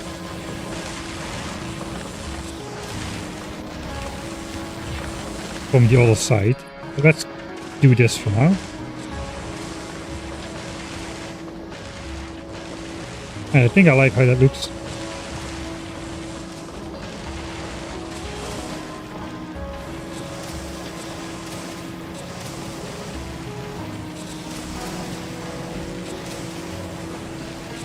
Now we could add this one with output priority to the left to also fill up this belt with copper, with green chips.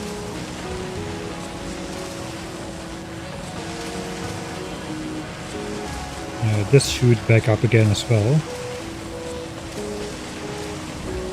Because copper cable is output on this side, so that's gonna stay the way it is.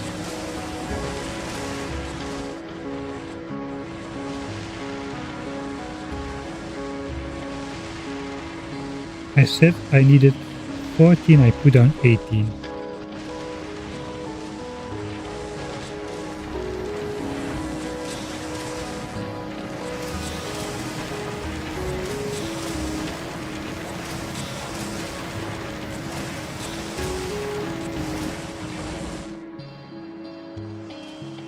We need 25.6.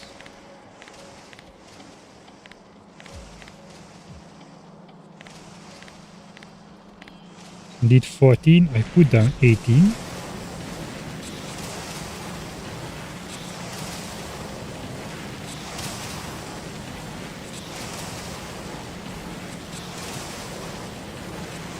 Not the worst thing in the world, I suppose. Make sure we keep back pressure on there with the raw being a bit irregular.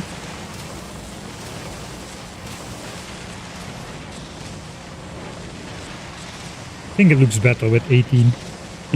Trying to convince myself.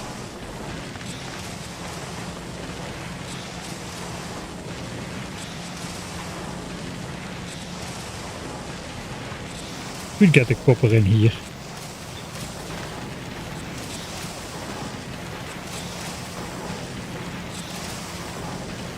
Alright, I think it's time then to... I think this is in the correct place. I put it symmetrically with this iron and this iron. This is now an extra add-on. Let's see if I copy the entire thing.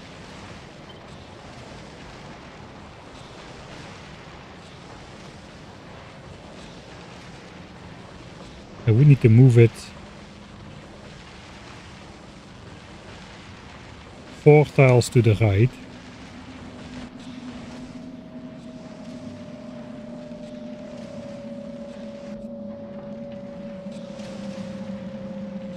I don't think that looks quite right.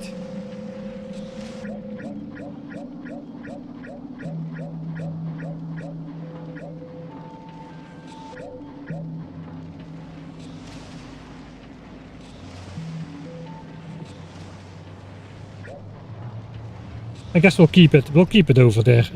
I think it looks better here. Do we even... How are these aligned with the ones below? So 1 tile off. Are they all 1 tile off? No, this is 2 tiles off. 2 tiles off. 3 tiles. Alright, so that is like jumps. That just jumps. I think we'll keep it like this. Then it's time to actually connect the pipes. So time to get rid of all the infinity pipes. And figure out how all the fluids are gonna come in. Let's go half speed.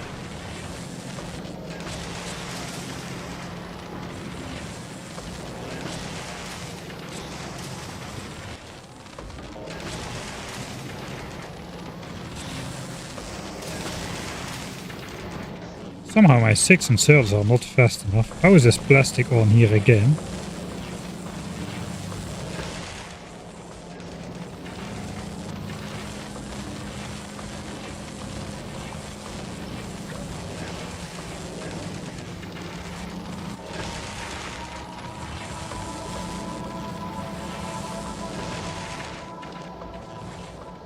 Maybe I accidentally changed the recipe or something. It went in the output slots for some reason.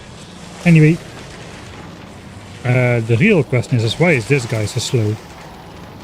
Should not be so slow.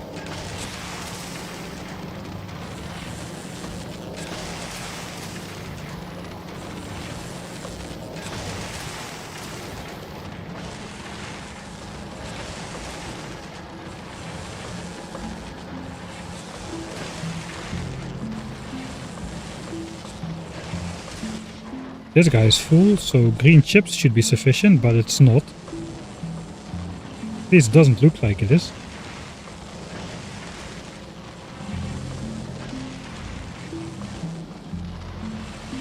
Did I up the efficiency of this? I might have upped the efficiency on there by adding those extra copper outserters. Because these are...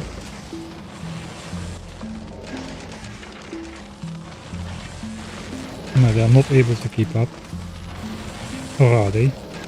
Looks like these are working all the time now, so this is working faster. Which means this is working slower. That is not great.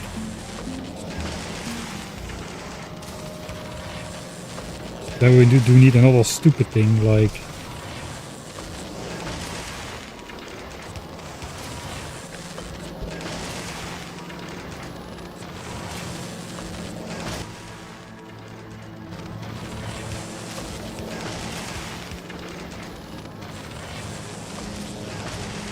Yeah, that is pretty stupid.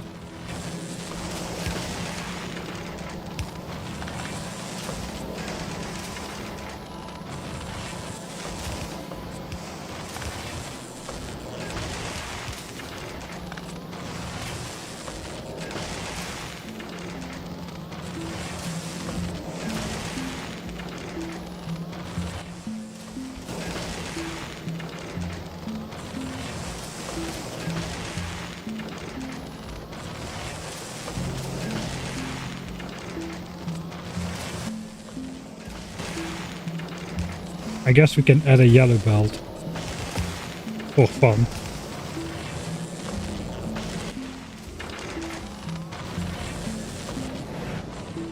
just get that guy backed up again.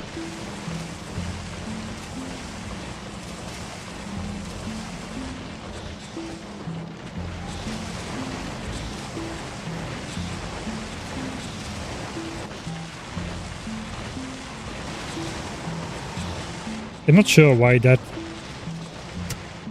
was backing up. I think we're going to get more chips in here now if we do another 1 minute test. So let's do that. We change the design ever so slightly.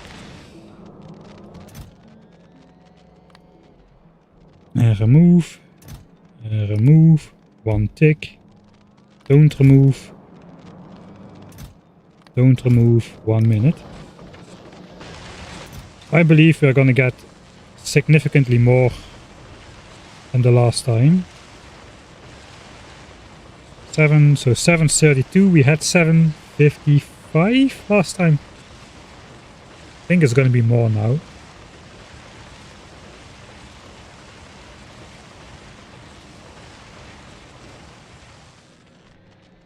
$7.36, it's less. How is this possible?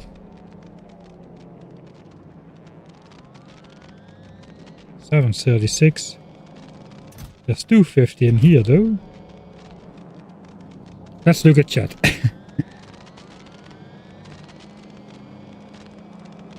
Copper wires belt blocked somewhere. Oh, that's already old, I think.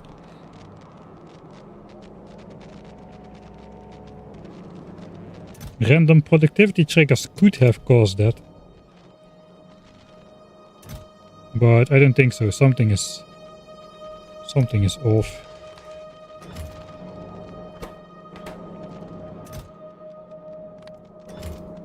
Another minute. 4, 5, 6, 7.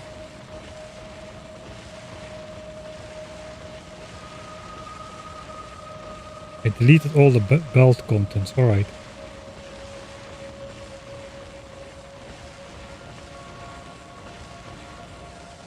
$7.41. It's still more than $7.32. I have no idea though why now we are behind.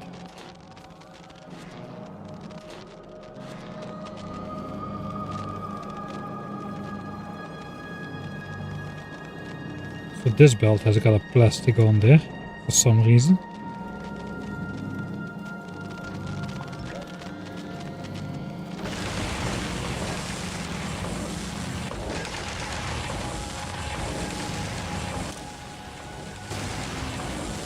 Okay, there's a culprit. There's only plastics on here.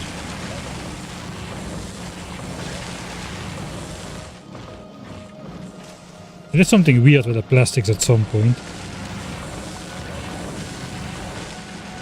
Alright.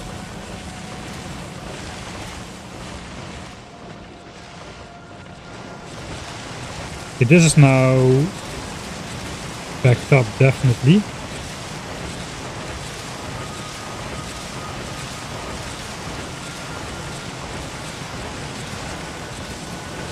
Okay, there we go. There's chips coming on this side, so let's delete this and see if it's actually necessary. If it's still going to be backing up over here, we don't need it as designed. Okay, it does appear we don't need it. I kind of like it now though, so let's just do it. It will back up the entire system a lot faster if I do it.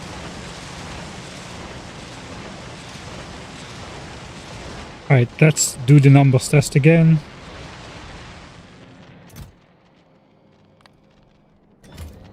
This one, 1 tick, uncheck.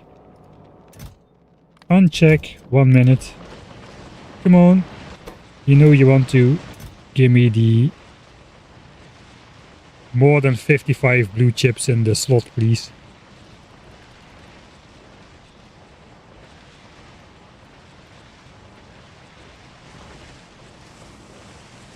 $7.55 plus $7.54. Okay, that is more than $7.55 in some universes. Not in this one though, but I'm gonna call it good enough. Apparently...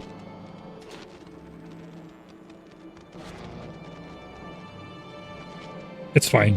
It's fine. It's fine. Maybe it takes longer to come to the... to back up every internal system a little bit or something. It is 20 more than we need, so it's 3% overproduction. We should be good. Let's put the belts on there, or the pipes. So copper.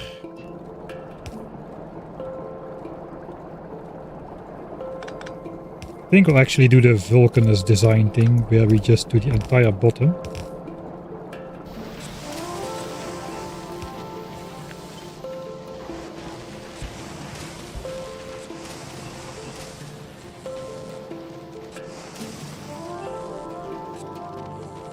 We probably want an iron connection over here to go this way.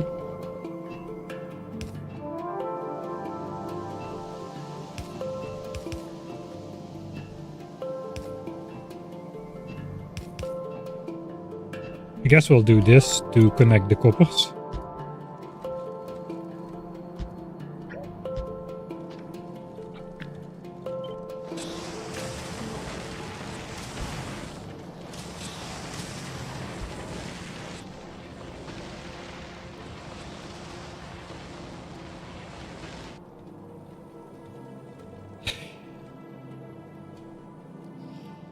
Do I...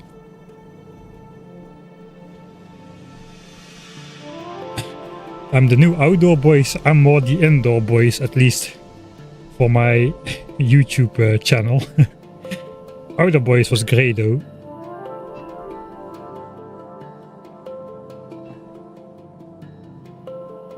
Do I compress this into a single one? I think I kinda should, really.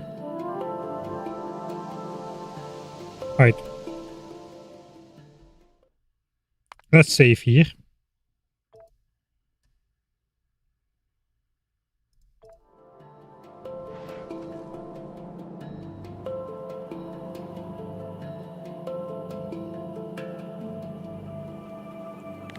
One more time. 18.2 divided by 27.6. Ratio of green chip absorption divided by production. So we get the factor of iron which we actually need. And 9.3 iron per side. So if we want to feed one of two of these green chips with one of these iron plants, we need 18.6 iron a second. We are literally almost there. We can up the quality, or we can just probably throw some of these inside. That should do the trick. 18.4.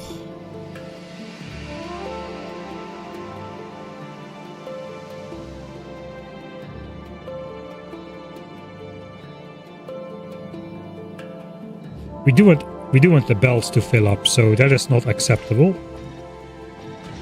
So I guess we do this. That's 22. Then we need to rotate it. And there's a slightly offset, and this will come like 6 tiles more close by. We still have it on a single beacon. The other thing we can do, kind of don't like that single.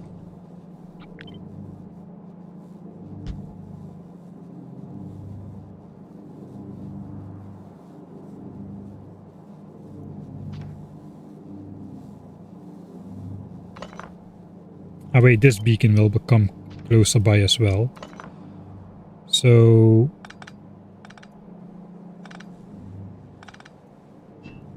before we connect all the pipes, let's just see if this will look better. I think it will. It will, because there's one here, there's one here. And this one is like on both sides as well, so it probably makes sense to line this up.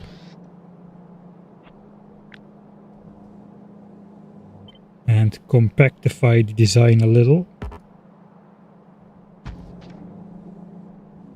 We might screw up some belting here and there, but we can deal with it. We can still reach the green chipper if we do this.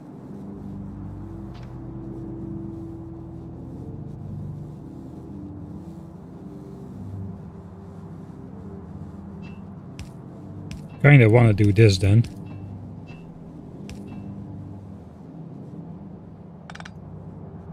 Now this connects as well. We don't need those annoying extra connections. I think this is gonna look way better.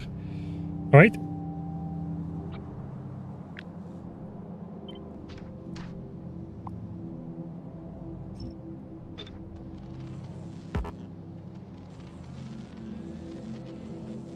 Oh, the beacon is in the way.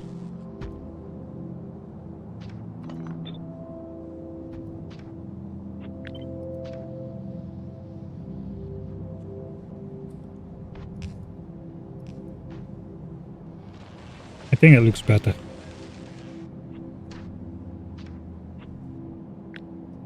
Alright, now we just need to realign it then. What makes sense? Oh, the foundry is actually...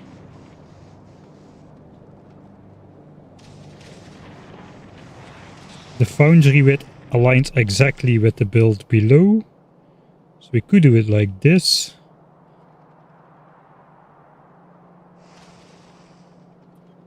I think we'll keep one tile of space just in case LDS is gonna go get its plastic belt drawn through here.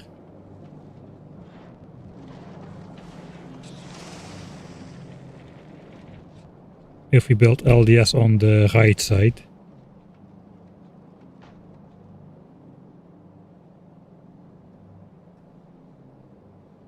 Leftmost beacon should also be lower. Yes.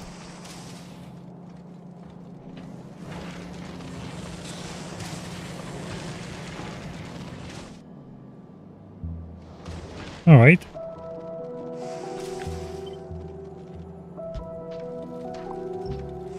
Now this is the plastic belt.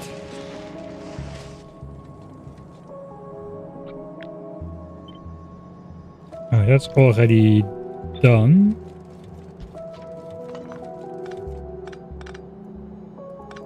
Of course, this one needs only one iron connection because it only needs to feed one.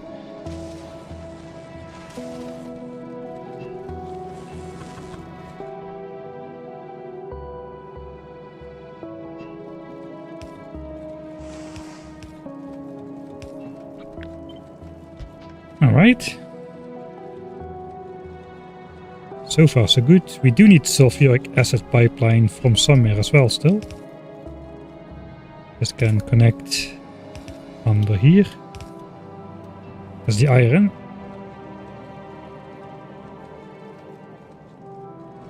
We still need to connect that last copper.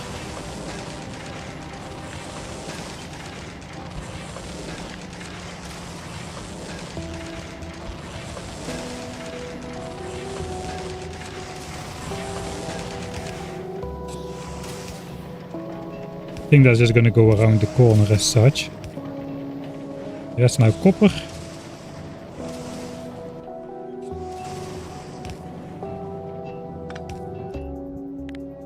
Let's add back iron. That should switch everything on again.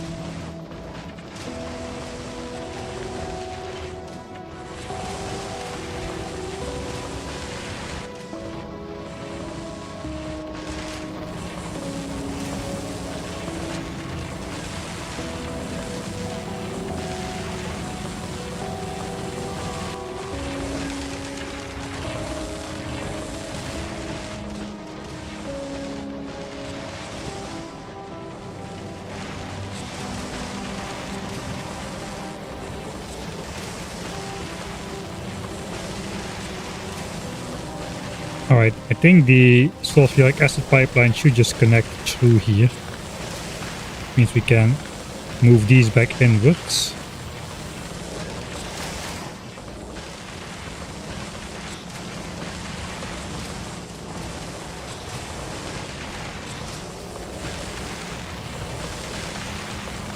Oh, there's such a mess of swinging stuff going on here.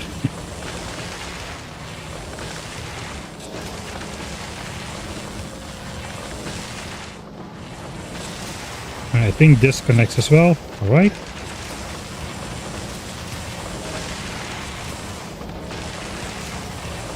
So we don't need to run a sulfuric acid pipeline through the build. It can just come from over here. and go in here.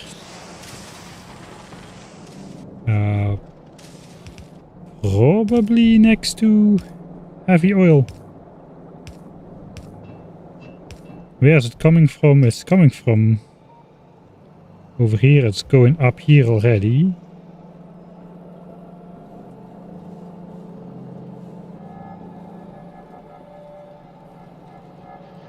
And we pretended it was going up all the way here.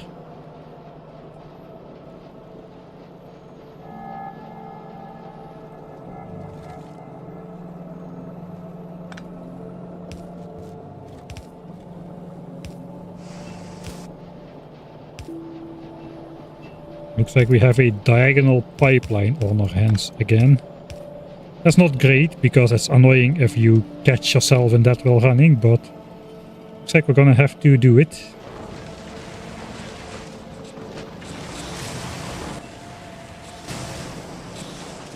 Alright, then the last ones to connect are actual copper and iron, I think. Which is not coming up yet. Copper is on this line.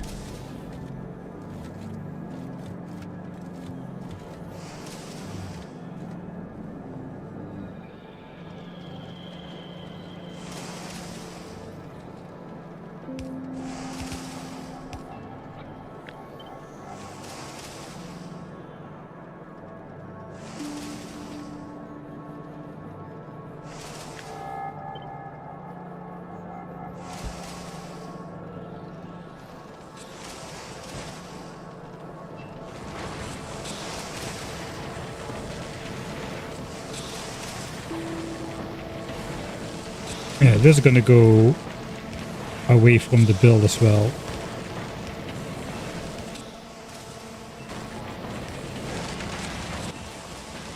It is almost finished. This actually connects it. The pipe is not too long, so that's good. Copper and iron. I think I might just sneak that out of here, to be honest.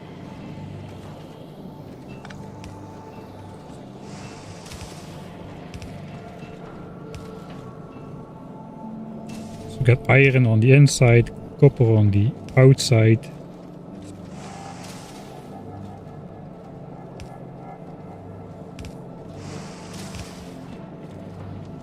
Two max lengths, miraculously, that fits.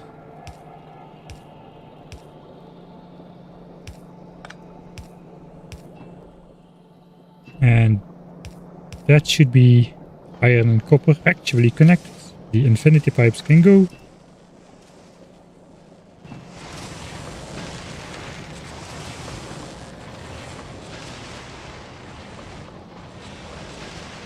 Okay.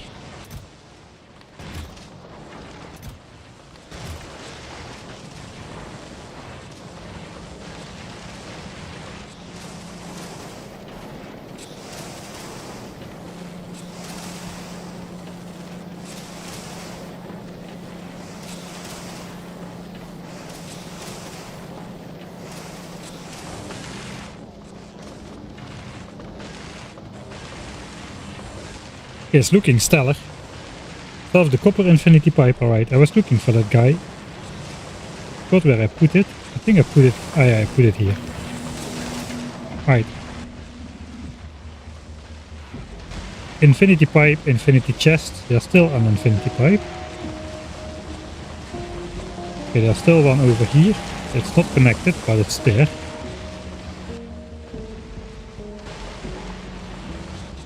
Two infinity chests there should be for the blue chips.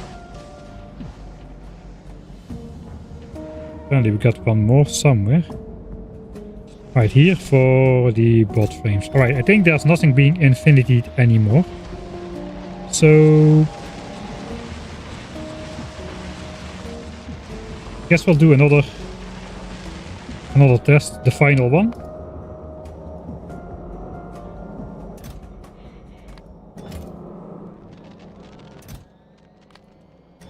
Yeah, 1 minute. We'll also check this chest this time. About 250.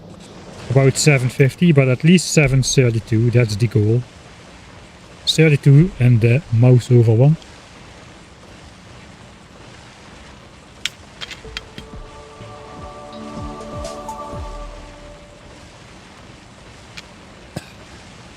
Hey Galdok, thanks for your raid. We have just right now successfully completed the blue chip setup for yellow signs, 1800 SPM. We overshot production by 21 blue chips. We also should have about 250-ish for rocket parts, which we do, so I think this build is now a success. We are redesigning the base for 1000 signs per minute. 1000 times signs cost playthrough. And yellow signs is the last signs pack we need to rebuild before we go to Aquilo. The interplanetary ones have been done. We've designed this giant bus over here, which goes into the biolabs, and the science pack ingredients go into the science pack assembly area.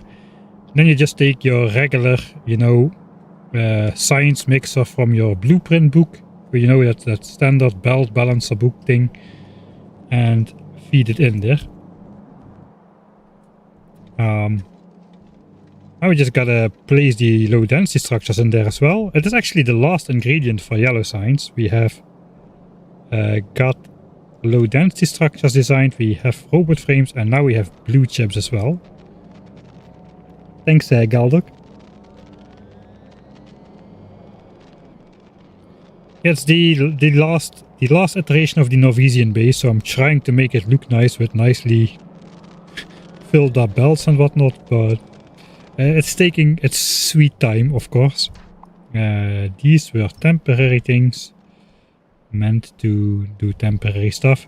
This is a circle-ish because it so happened that each LDS producer produces 3.14 low density structures a second, so I had to make a circular build to celebrate that fact. It's an engineer circle, which means hexagon surrounded by an octagon, but hey, at least the beacon is also not really a circle, so I don't know. It is what it is. It is not low density structures for rocket parts though. Where do I plop this thing down? I do got space to draw the blue belt of plastics this way if we so choose. We kept that space. I don't really like that, I think. Do I like that? We could just draw the extra belt of plastics over the top here. Through the blue chip build.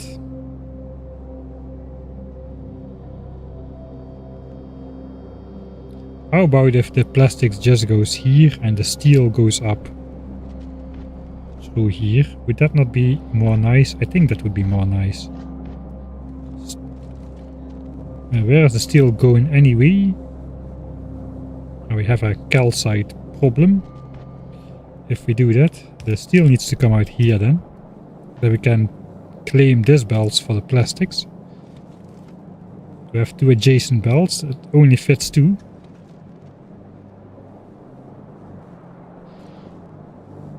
I think we are gonna do that. So that is gonna require some belt weaving shenanigans. I'm gonna try to keep that to a minimum. Right.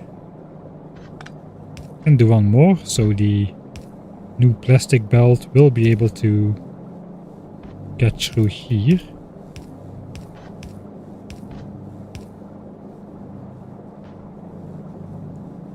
Right.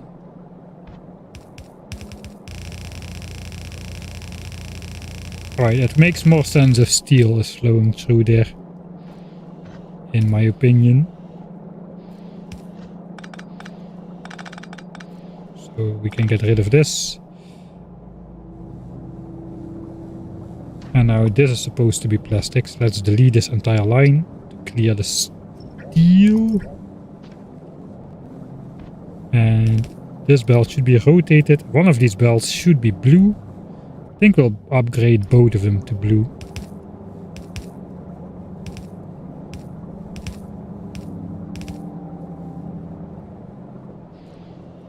We don't actually need a blue belt of plastics for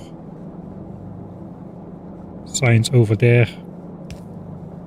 Not sure where LDS is going to be built, but let's first complete this part. I think we can just do this.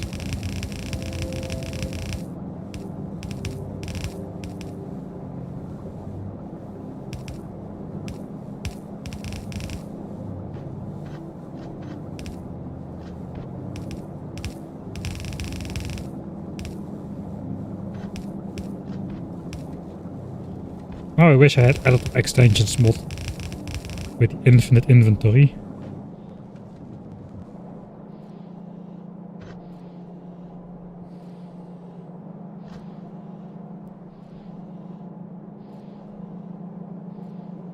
Alright, so I gotta figure this out a little bit later then. But probably I want to just send 3 belts of plastics into these 2.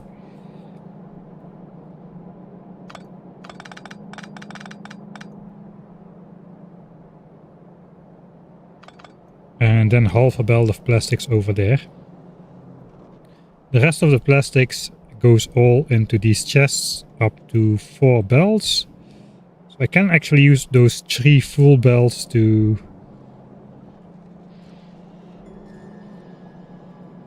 No, I cannot actually. Wait.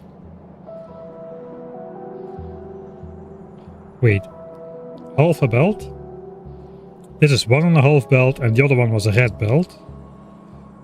So this 3 belts.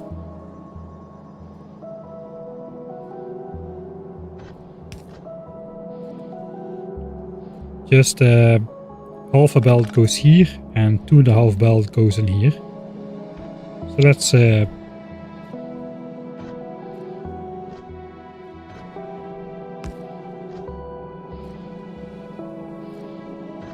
I mean, we could upgrade to a turbo splitter. That's a little bit cheaty to solve your problems.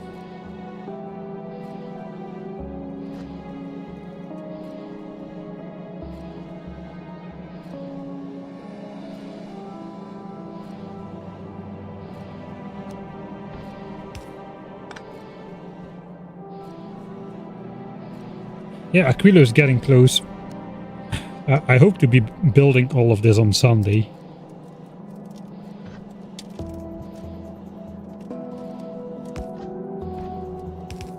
Alright, this would work. It's not the most beautiful of solutions.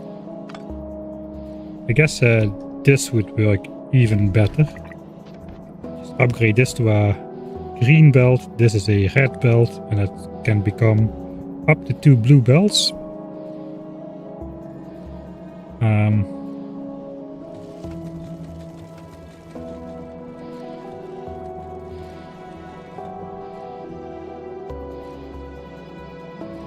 I think I changed my mind. I actually want to send 4 belts in here and then the remaining 3 belts.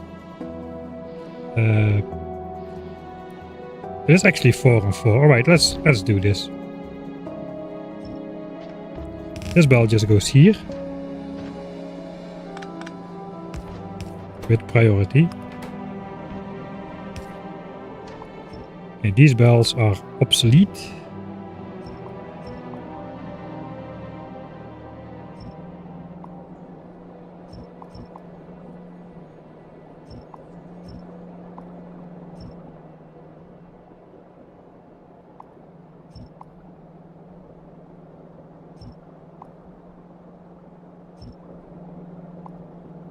That's the existing base. We are working around all of that.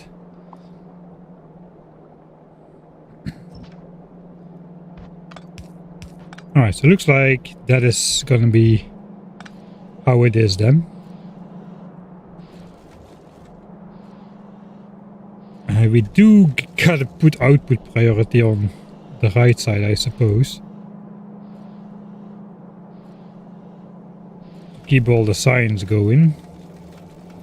Now we gotta figure out which which ones are deciding stuff going to science.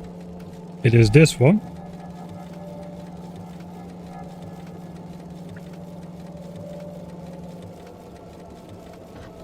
Alright, this is not doing anything. Wait, what? I think I just filled that myself to make every tile occupied. Yeah, this is supposed to be just a belt. I just made it into a splitter. That's not a real splitter. This one sends stuff down to the bottom. That is not a splitter. This one sends stuff down to the bottom.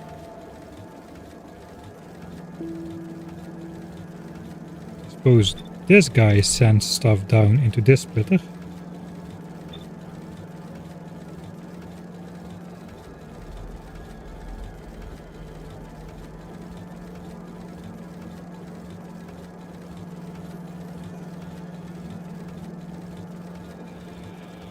I think that should kinda do it. Let's see if there's only 4 input belts. Do we get 4 belts out of there?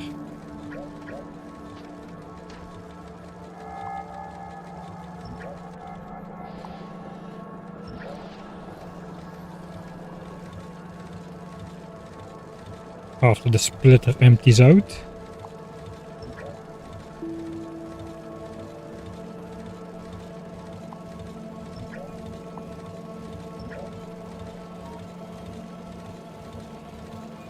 Alright, we kinda have the right idea, but not completely just yet.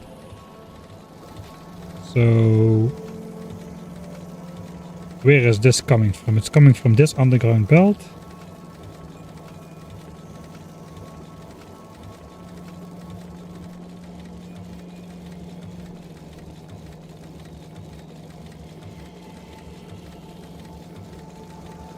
I think this splitter is just overloaded.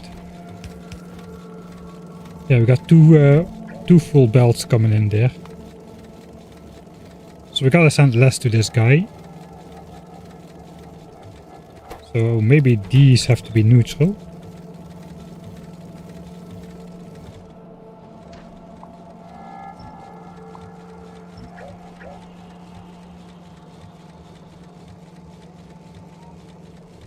Okay, it's better, but not quite perfect just yet.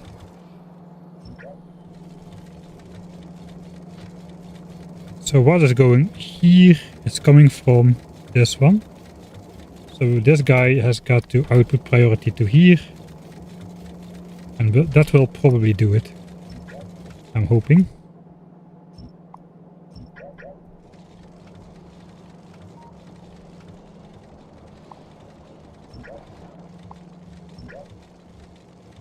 Yeah, there we go.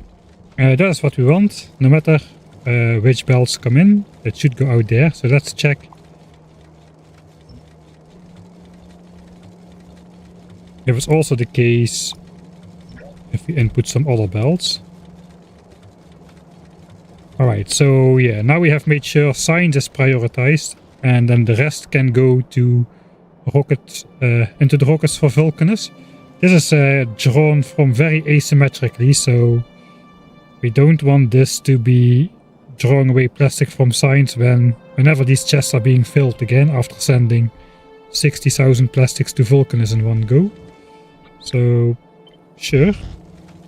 That splitter is a design. There are so many things. I think I gotta make a list of all the stuff, because these are like existing designs we're going to be changing. So let's start making blueprints then. So that's going to be the plastic splitter.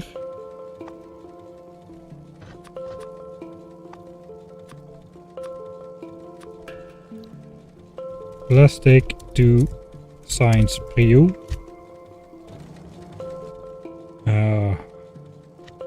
I don't have a book anymore.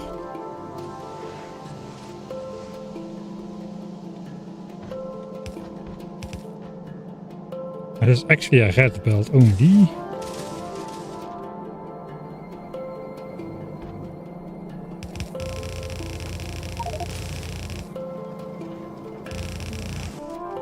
full inventory.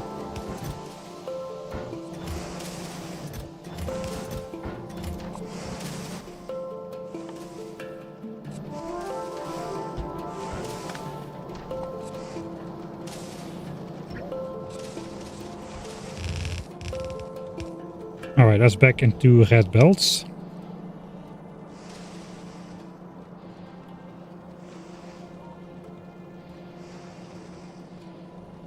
Missed the splitter on the bottom. Ah, for the balancer, I suppose. If I just had 8 belts of plastics coming in, that splitter stuff wasn't necessary. Or do 8 belts of plastic in. If I got 8 belts of plastics coming in, it doesn't matter how it's divided. It's always going to be full. I got 3 belts of plastics going to Vulcanus. That's the premise.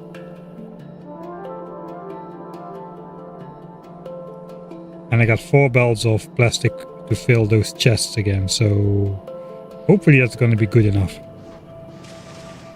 Alright. Time to actually connect the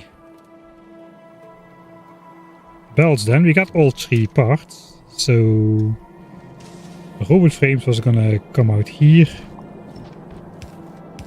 We need to meet it up with blue chips somehow. I did plan it to go on these belts, which means maybe plastics is gonna have to move a bit.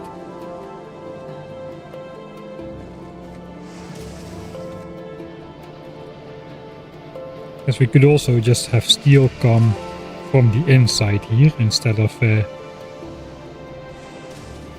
going around. It also would fix the diagonal pipe.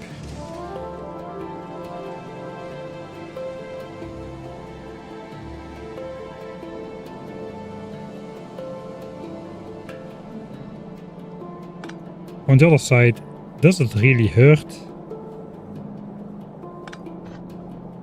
if blue chips come in like this?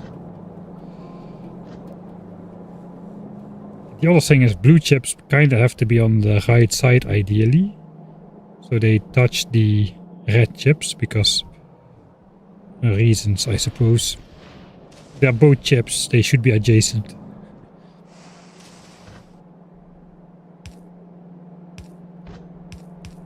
We could also do this. The bot frames are coming out here.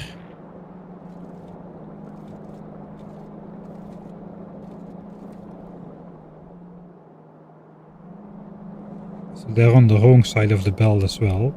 I guess we can fix that by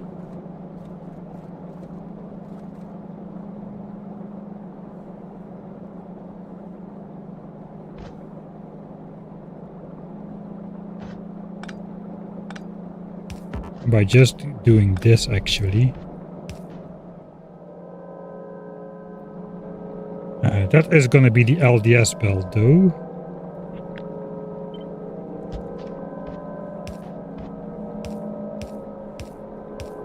So we can do another horrible contraption to get it in there. Is this gonna work? I don't even know. Let's start putting them. Alright, yeah, it is working. The belt side has been switched. So then blue chips can theoretically just be side loaded.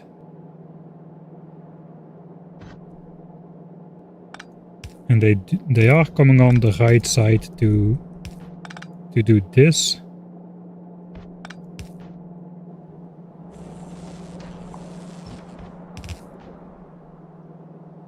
So maybe that's alright. Let's fill it up to here.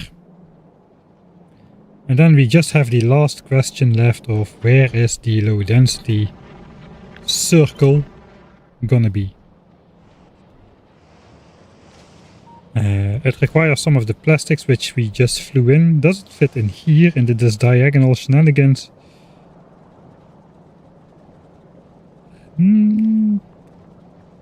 kind of, but don't think I really want to bother rerouting those water pipes and whatnot.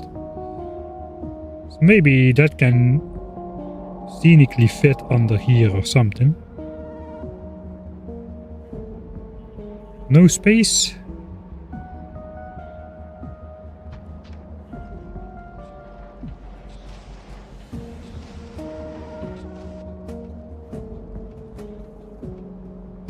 That doesn't negate the entire plastic belt stuff. Okay, that could be one place. What could be a different place?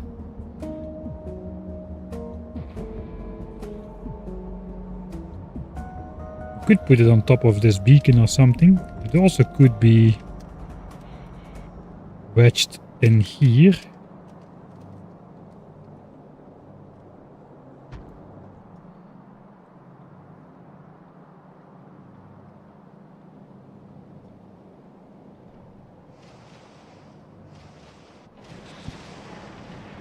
Let's put it here. It's a little bit annoying about the plastics. I kind of like now that this is filled up, so how am I gonna fix that?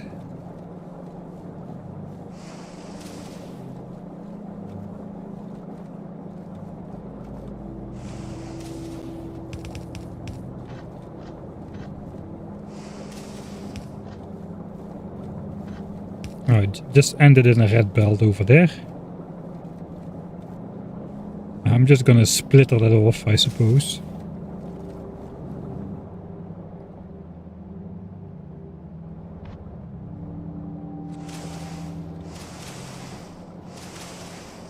Okay, plastics come up here. We're just gonna splitter that off. Which belt's actually being used? It is this one, which is the bottom belt, so we gotta take it from the top belt. Sure. Sure. Stop it. Yeah, it's been 500 hours and I still don't have blue belts on my bar. That's the status of this playthrough. Alright, this is just a decorative belt now, I suppose. Here comes the actual plastics, no longer infinity chest plastics. Here comes the actual LDS going out. So do I also plop that in here?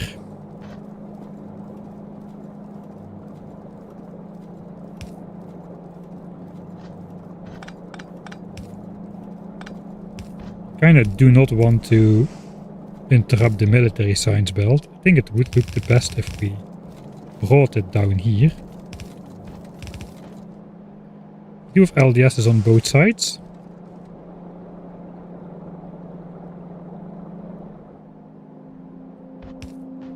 Alright, that is yellow science ingredients. Well, if you care to step away from modular designs, you can come up with some weird looking stuff, man.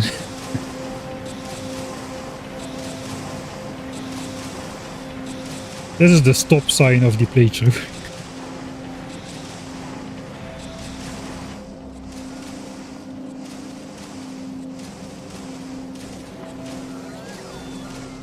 Alright, good enough, I think. I hope the Johnnies will enjoy that as well. Let's give them some fun.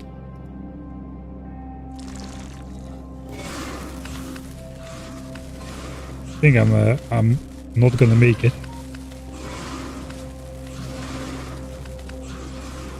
Let's escape. Miss me. Alright. So that's then all of the ingredients which should be on here.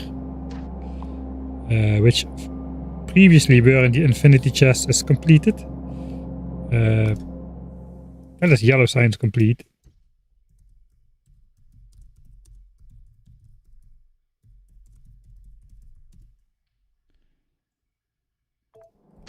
Let's get rid of these and just add belts. And since this is already hooked up correctly now, we no longer need that Gordian knot of stuff. It's kind of annoying that the shadow is over this. How would it look if we go 2 tiles away?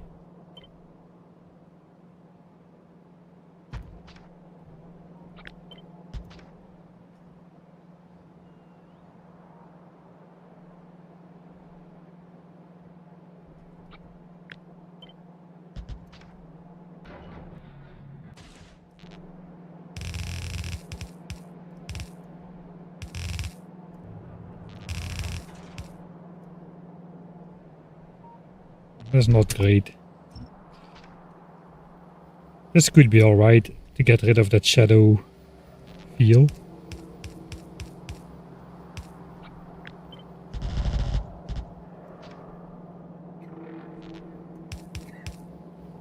There we go. Filled it up. And now we got shadows from the power lines, so that doesn't really help either.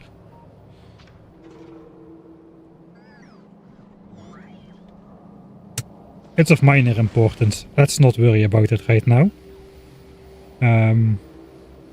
Yellow signs is done. I'm gonna save here. I think we're gonna keep the stupid power poles.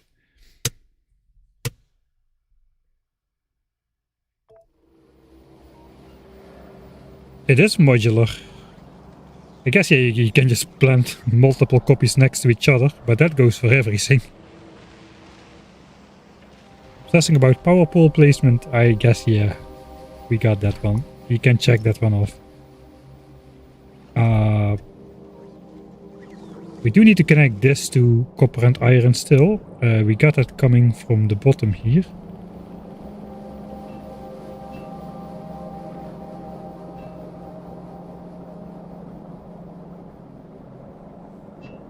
Alright, so maybe we do got this guy over here, except this goes straight.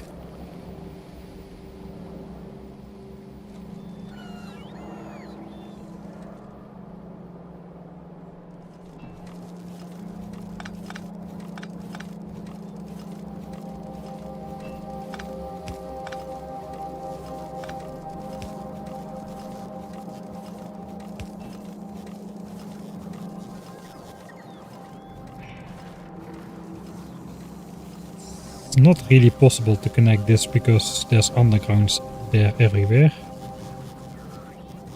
So I guess we won't. We will connect it in the bottom.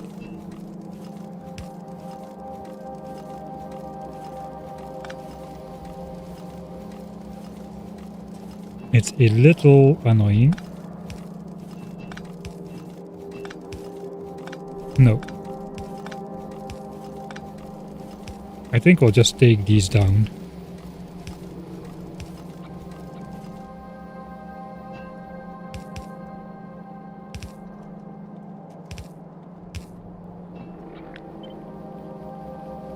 Ooh, this is sulfuric acid. I thought it was copper for a second. Alright, this is not the way. I think we just gotta make a dedicated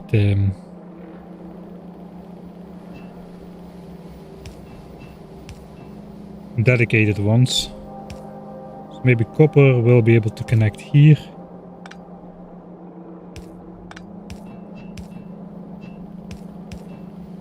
And it's slightly unfortunate how this all aligns.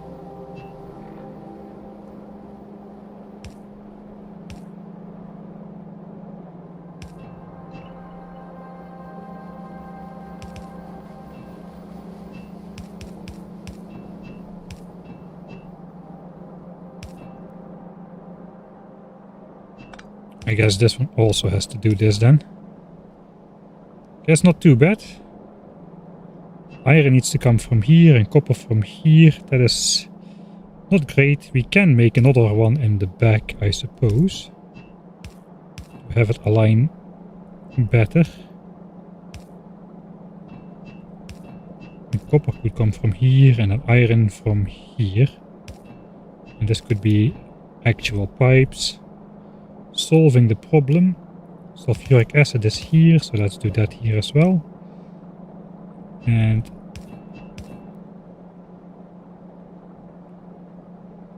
that is fairly horrible. But okay, I think that's the best we're gonna get. Now we need another low density structure thing for rocket parts. Smaller than this. I said something about quality.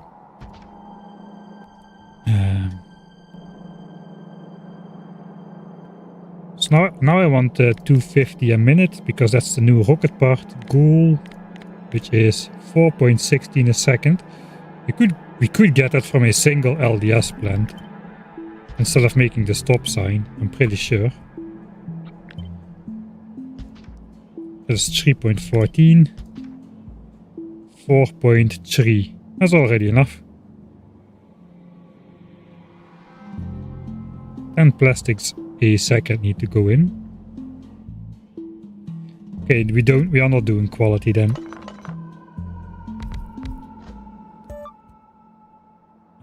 Quality doesn't really match very well with speed. That's a lot more expensive. 4.08. Right. That is faster than all those speed 2 beacons.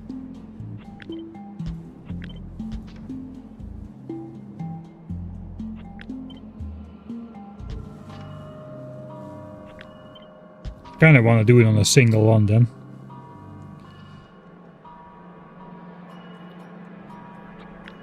I was thinking if I copy this design and change for quality, I'm gonna get some quality out of there. But the speed beacons are so powerful. What would I need if I had 6 of these?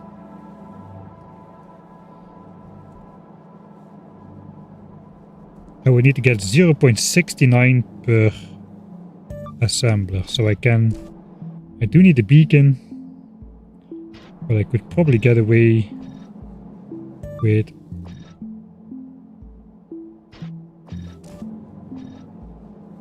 a better quality percentage. Like this is 0.89 a second.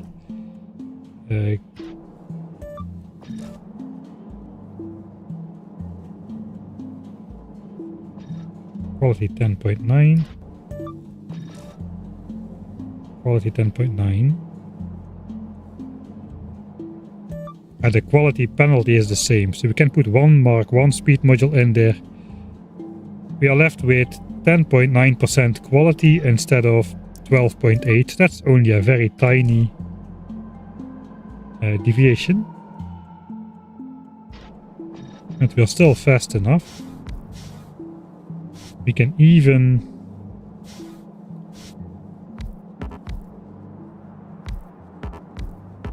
downgrade to uncommons.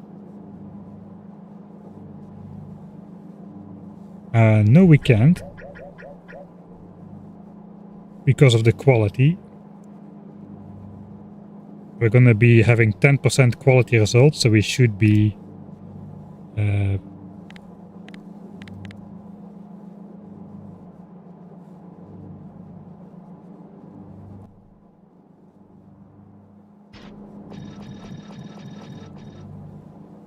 %11 quality results.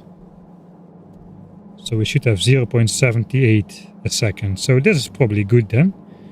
We could do this. Throw some efficiency in there to balance the power cost or something.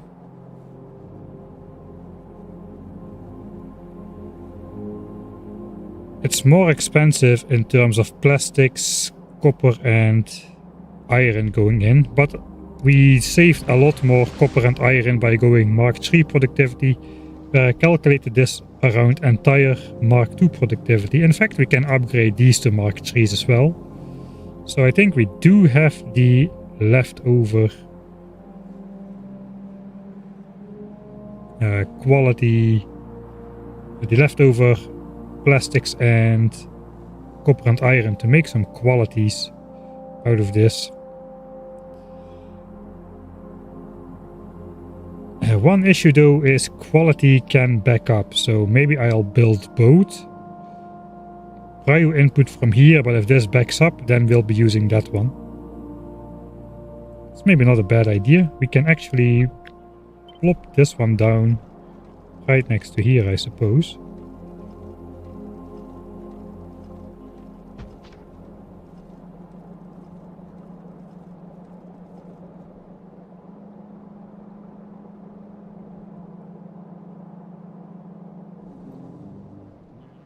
It does get us a little bit of a trouble with the pipes.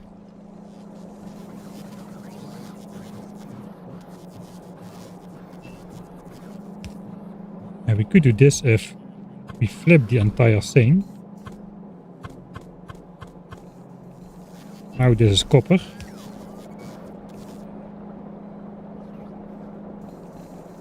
Now this is iron.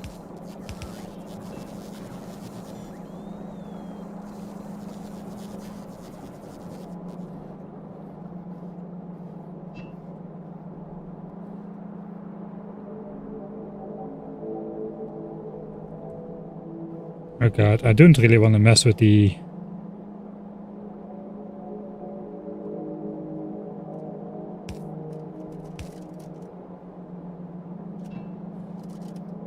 with the blue chip set up there. Actually I can flip this one. It's gonna be... not the best. It will work.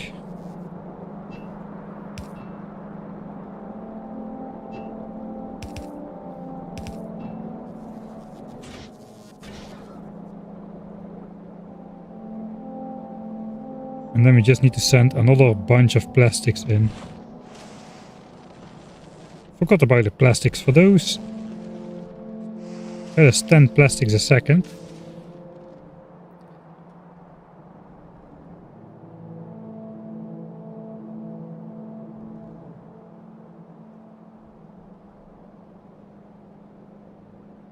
Double stop sign.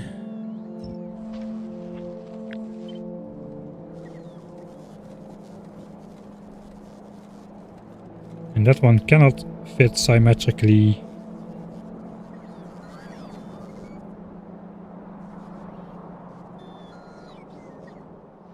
Very well symmetrically, so perhaps that is just gonna go somewhere else entirely.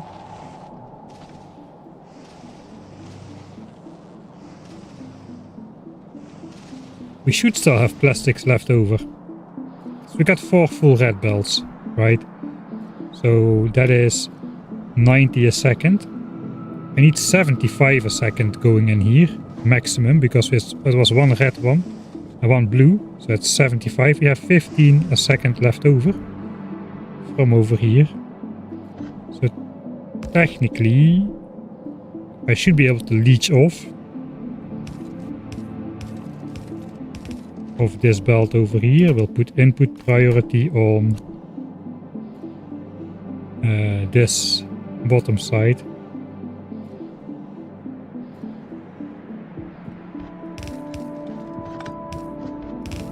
Plastic coming back up.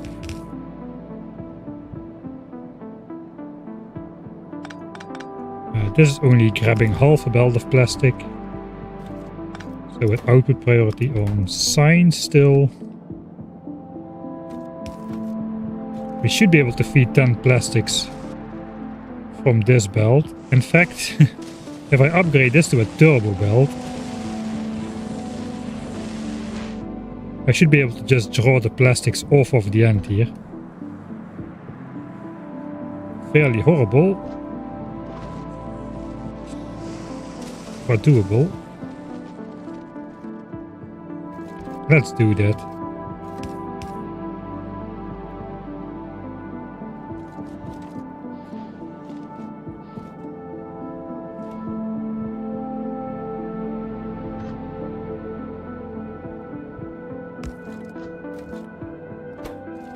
Right, output priority to the right. And this, I don't know, maybe that will go further, but maybe not. So do we do... waste a bunch of turbo belts to get the plastics in here? Probably yes. We also need to bring the low densities back though.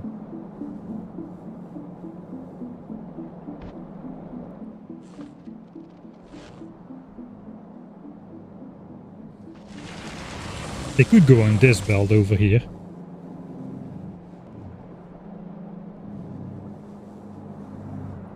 Where are the low density structures gonna go left again?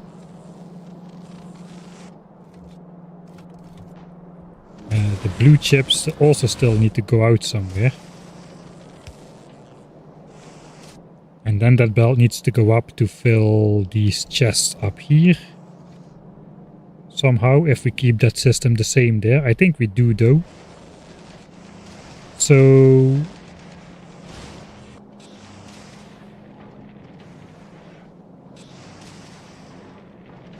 I cannot flip them.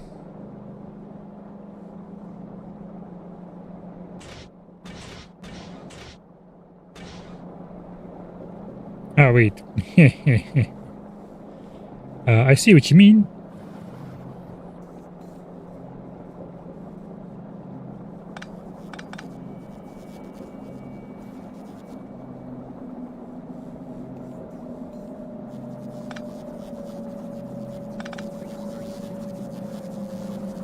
We need a different solution for the iron stuff then. Oh, that is not very nice.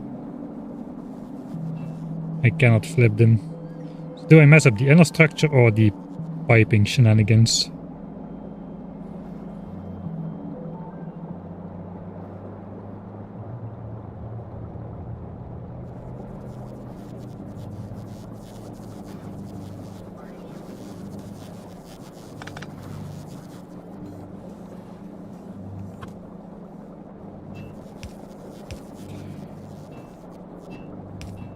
Okay, that's one of them.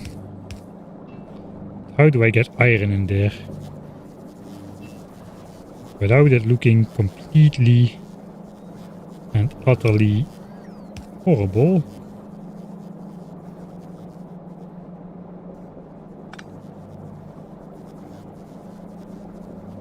Oh, I guess I need the other side.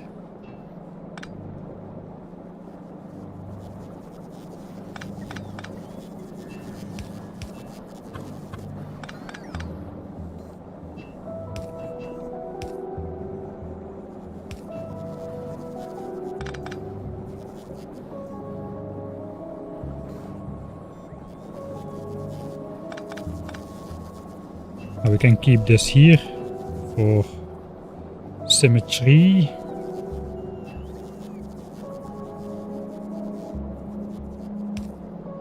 Now we can make this span. This is fairly horrible. This can actually come from the other side now.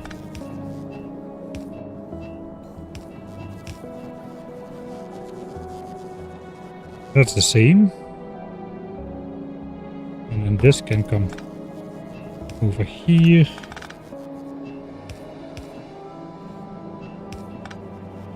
Alright, not exactly the same.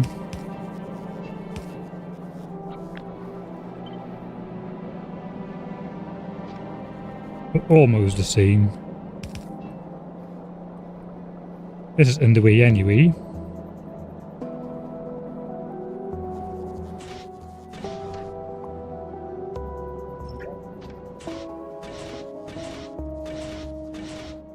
Okay, all of them have copper and iron inside, so that's good. Alright, let's go full horrible. We'll go full horrible. We're gonna need turbo bells for the entire way.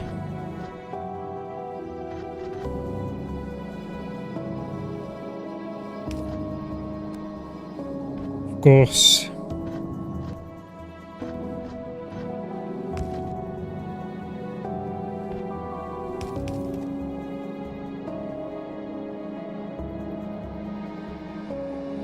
Okay, looks like it is we're gonna mess with it, it appears.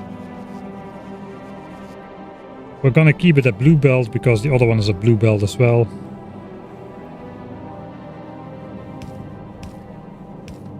We're gonna go through this setup. Oh god. Now we gotta deal with the quality byproducts.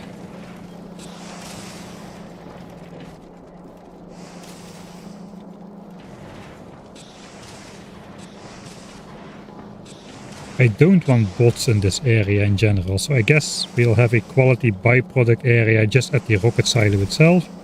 We're already getting qualities out of there. I was done with quality, man. Why am I doing this? Why not just the simple single one? Did I delete it? I think I deleted it. It was fairly easy though. Low density, pod 3, beacon.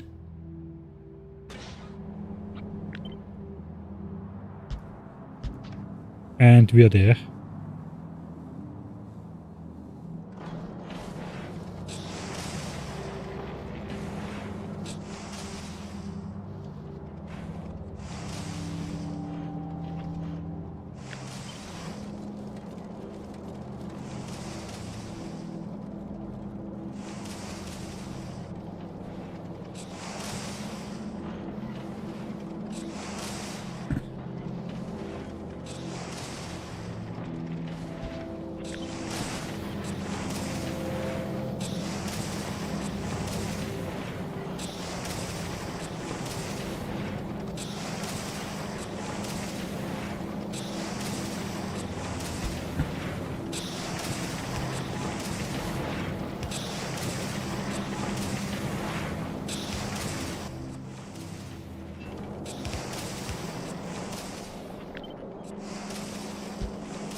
That could work. So that's the backup. Question is, I need to get the plastics out of here.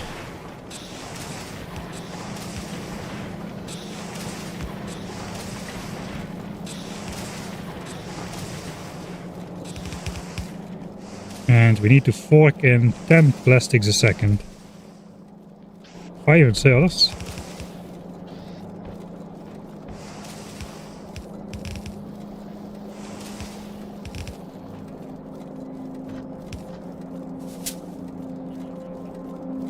Outcome 4 low density structures a second. And these are regular ones. Right.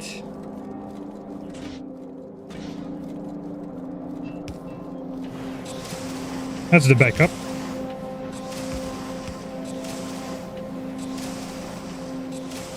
We need a power pole in there, so this can go here. Come out.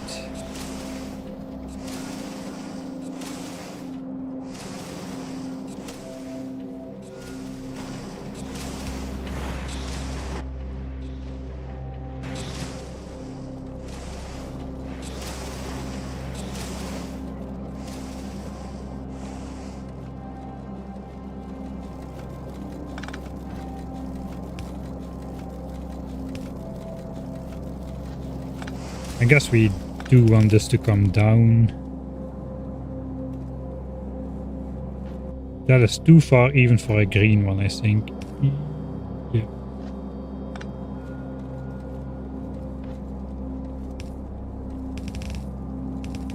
But we are already doing horrible things anyway. So why not make it worse?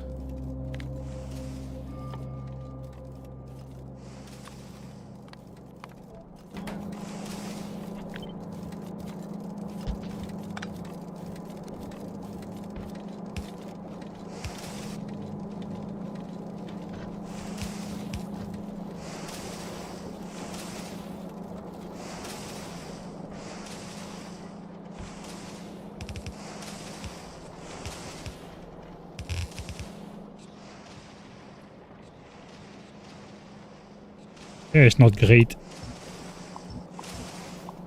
I would rather prefer to go through or something. It would need to be here. Let's respect the stop sign a little.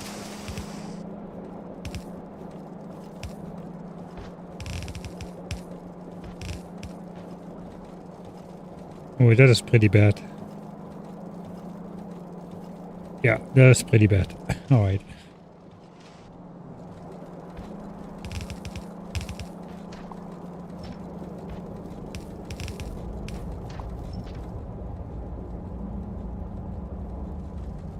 Can I do the jiggle? I can do the jiggle. Alright. Nice. Now we just simply input priority the site where the quality is. No, wait, that doesn't work.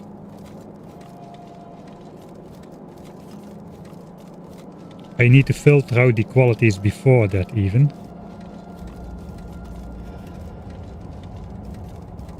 Alright, so we do need to filter out the qualities ahead of time.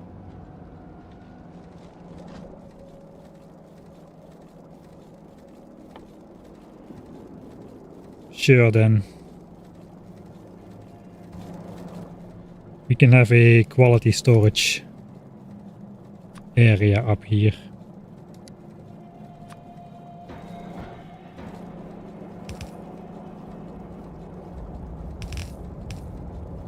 Ah, those are gonna flicker in my face all the time.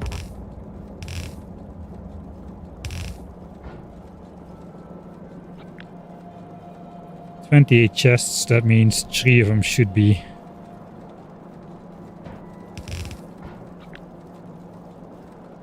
That's 4.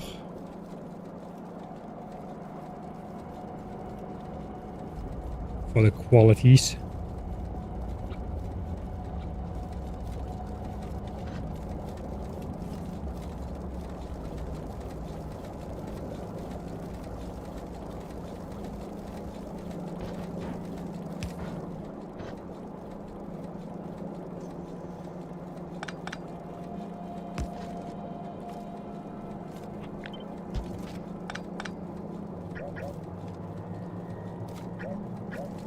I do want to jiggle. We can do it here.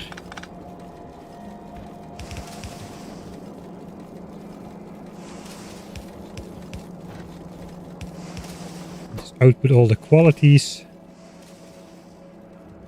to the chests.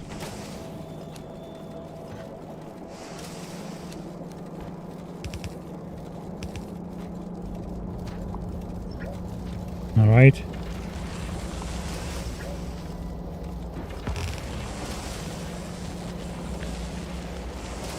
"48 chests.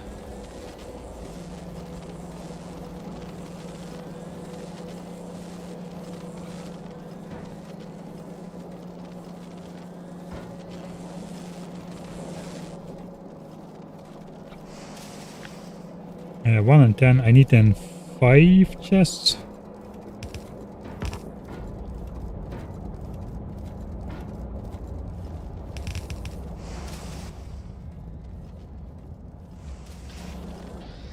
Alright, I guess we'll use uncommon quality inserters to grab uncommon.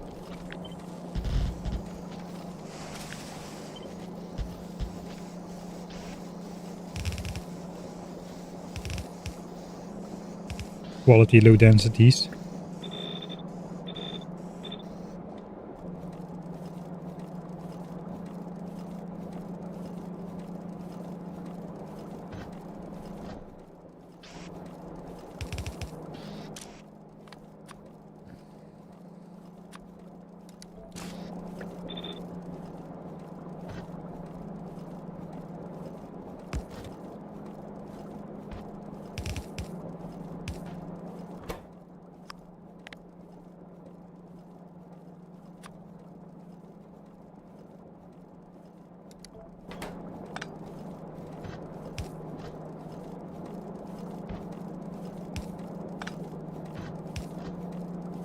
Oh, that's still not in reach.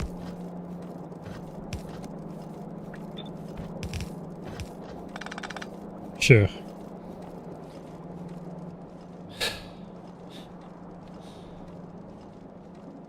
I'm not sure what to think of this, but it...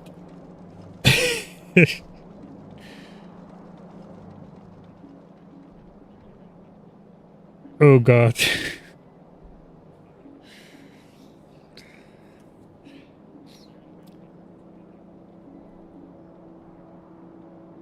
This is the bait new watchers. I have one of those. It's nice when it's not exactly symmetric, or you have to make a weird squiggle anyway.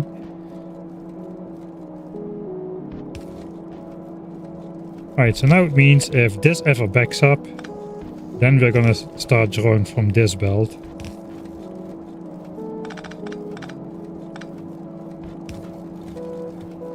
Without me having to manually empty out the quality chests as I had to do before. And since we haven't been making quality LDSs for the entire playthrough, those are just severely behind.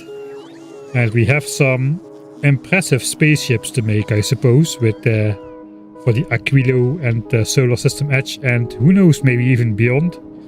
So getting a bunch of quality low density structures is definitely not a bad thing, as they are used in all these spaceship components in very high amounts, like 20 a pop for asteroid collectors, crushers, etc. Cargo base. So those might come in handy. Now we gotta basically fork these over to this belt, I suppose. So are we just gonna draw that under here? I think we kinda are.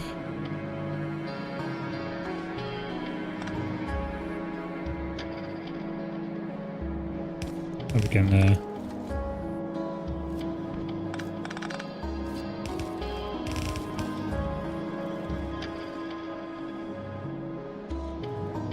I don't think I'm gonna put them on the blue science belt. But how do I get one tile below without... Do I just open this?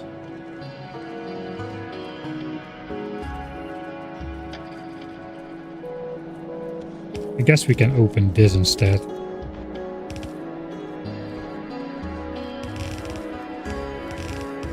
And then we go over here.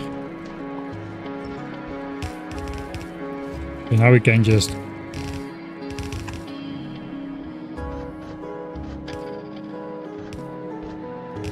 go through.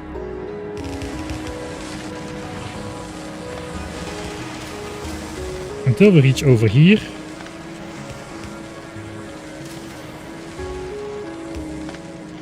Go in one belt.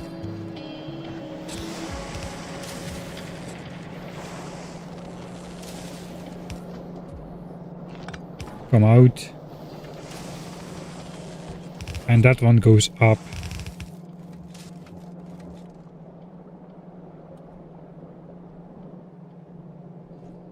And we'll figure out a way to put it in, I suppose, in these chests. Probably want to just populate the original belt somehow.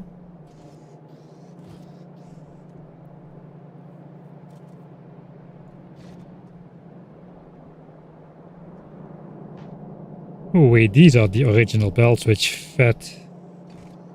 Yeah, it's already connected. We just need to feed it into this belt over here. A single one will do. 250 a minute, that's like, what, 4 per second. So a single yellow belt will suffice.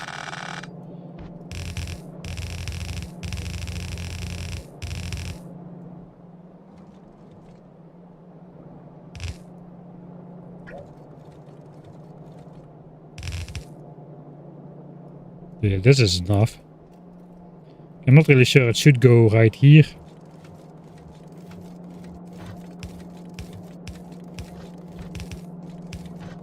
I smell another belt weave coming up. Looks like we're switching to yellow right here.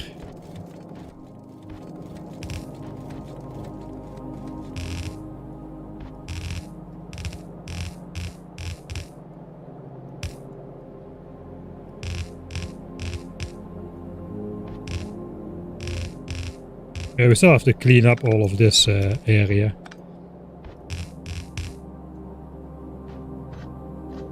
But technically,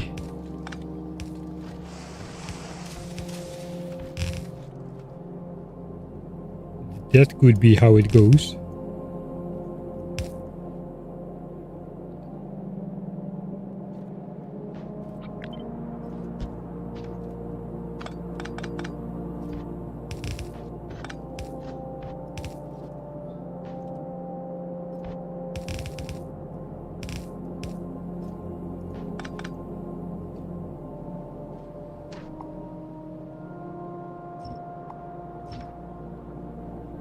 Okay, they're already coming up. It's gonna take a while to get it in here, but that should start filling these chests again. Alright. I guess then the only thing to redesign, if we need to at all, is rocket fuel. Which should also be bumped to 250 a minute, and perhaps move these space platform copper things out of the way somewhere.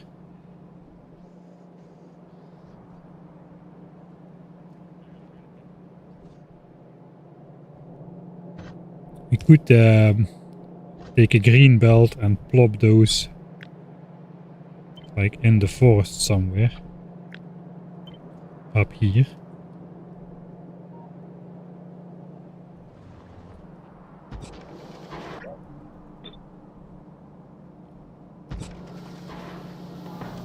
Wait, I cannot just flip that. Oh, I can. Okay, I can just flip that. Right?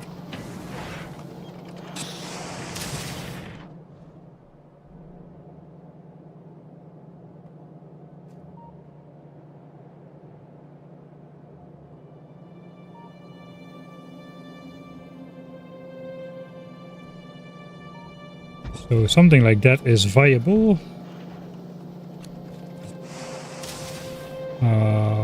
No, it's not.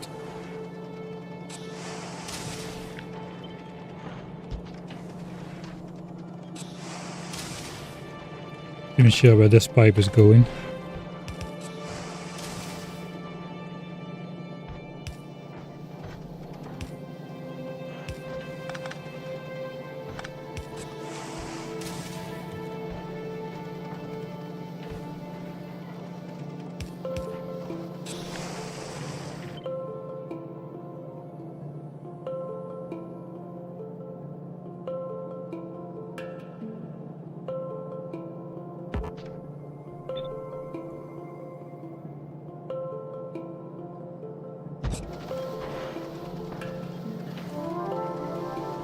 If all of this is just a red belt, it would make my life a bit easier.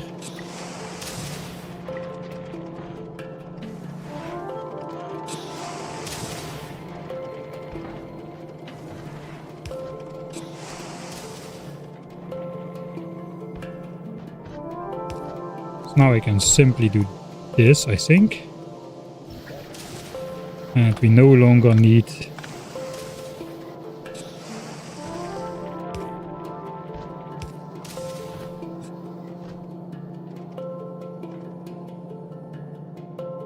no, wait, that doesn't work.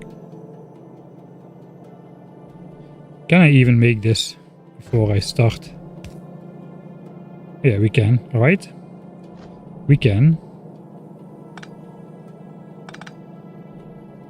All we need to do is basically feed this in here and this in here. And there we go. Don't even need to sideload any of this then.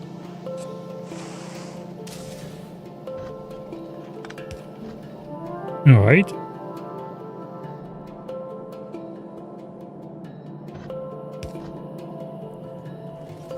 That copper cable is no longer necessary. Now let's check if this is actually going right. Okay, blue chips are put in the chests. Low densities, where do they go? All the way up here.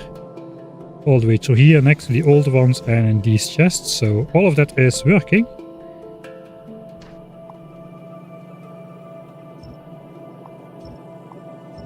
We do need that steel belt to keep going up there.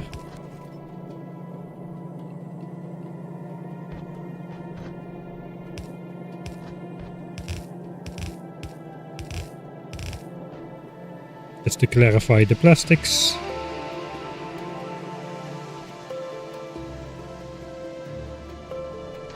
Right.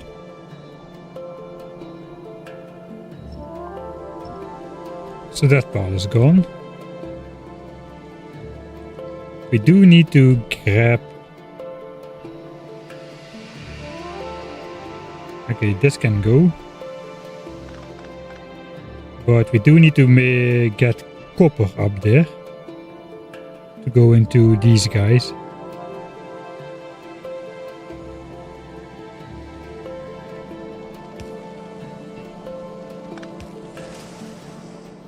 Could go next to here. That is gonna require some pumping, I'm pretty sure. We're already at the pipe length 310. So let me add a pump and we'll keep it at that for now.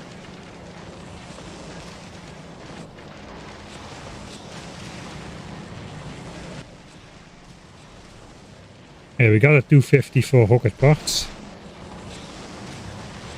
This is idle.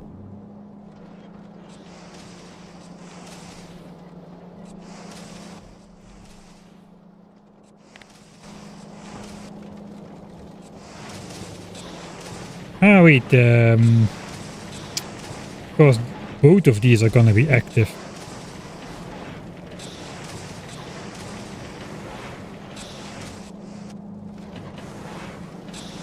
Oh boy. So I'm gonna need a wire condition to switch off this guy, I suppose.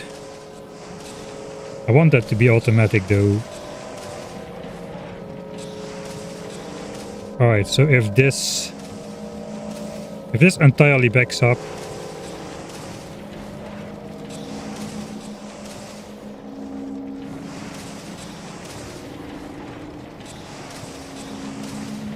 we should read like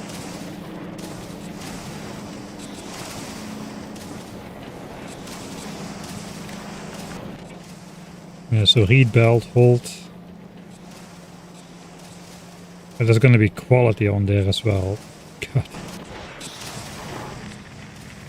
So only if we read low density structure. Can I choose any quality? No, I can't.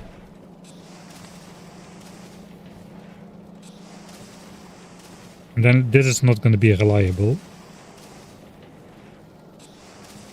So I only want this to work if there is a lot of LDSs on the belt. But if there's quality in there, that's gonna mess me up.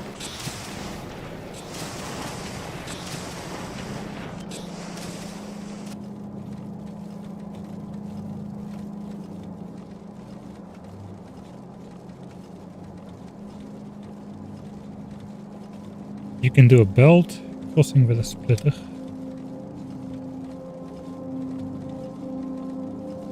Read any.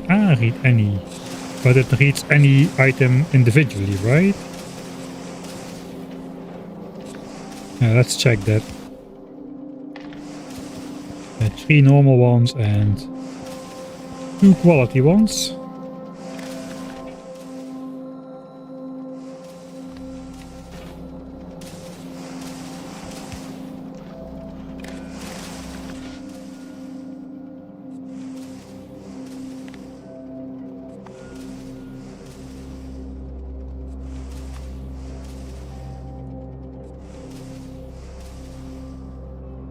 I would need to add them up with decider combinators, but I don't have those. We do no circuit network this playthrough.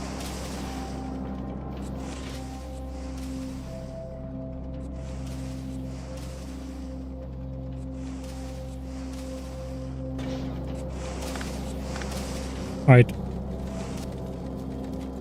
I could put one of those belt balancers on there. That would make things easier. The throughput unlimited for that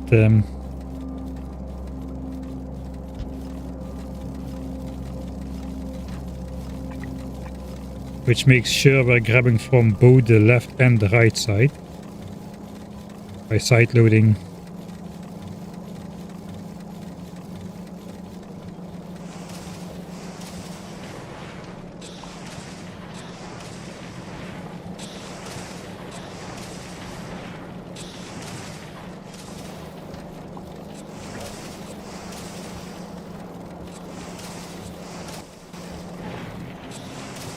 Then I'll basically make sure that these belts are gonna be empty.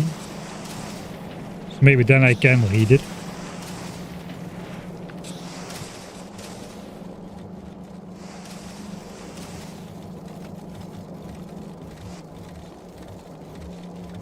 Alright, and now I don't have a problem. I could still have a problem. Another thing I could do is I could just slow these inserters down to only input however many these can produce. Like 250 a minute. 250 a minute is 4 point something a second. So if I cut this down to 5 inserters instead of 8, they could only keep up with one set of machines. This one or this one. I think I'm just gonna read the bell though.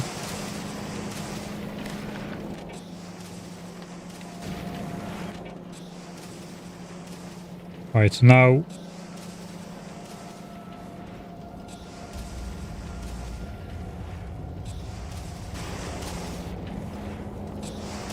do I just read the entire belt?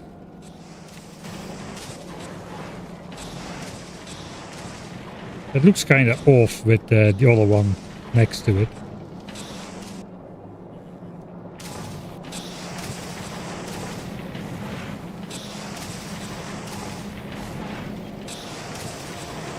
Read the belt after sorting out quality. That we could do, yeah, if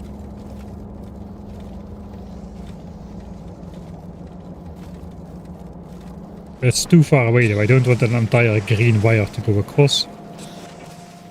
Alright, so this thing should rarely be reading 4, right?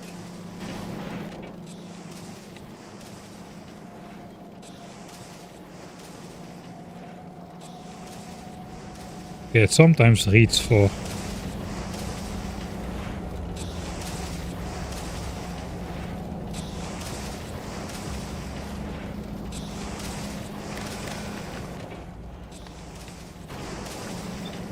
I can read 3 bells.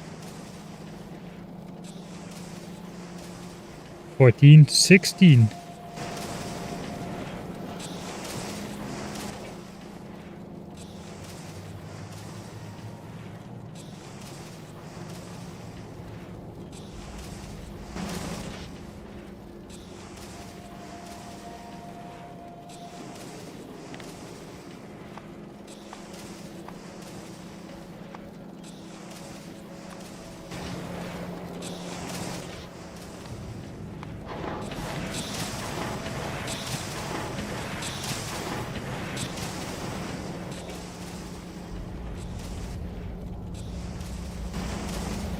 This is also gonna... That's alright, if it backs up because the chests are full, then the belt is gonna be backed up here as well. With the input priority, this machine will activate, but it still will not be able to output. But if it backs up because the quality is full,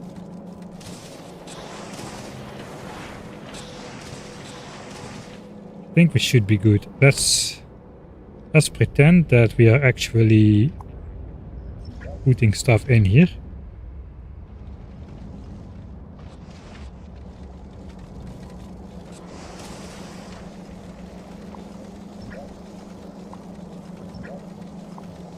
I'm making this way harder than it needs to be.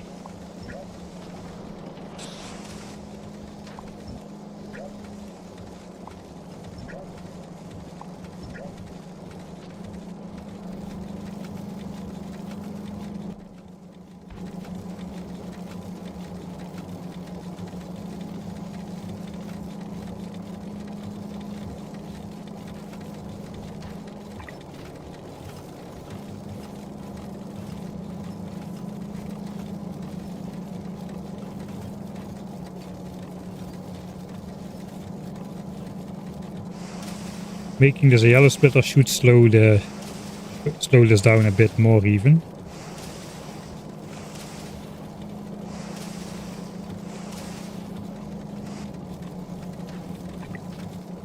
And this should be yellow instead.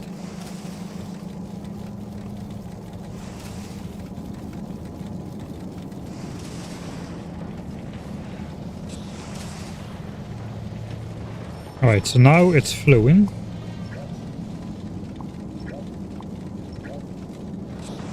So what are we reading now when it's flowing? Yeah, I saw, so there should not be a lot on there. I can just say if this machine reads more than 10 LDSs, it should switch on. Which will be very seldom the case. Okay, and if this just backs up because the LDS chests are full, this one will switch on, that's fine. If it backs up because quality is full, it will back up as well. Then it will switch on, it will be important. We should...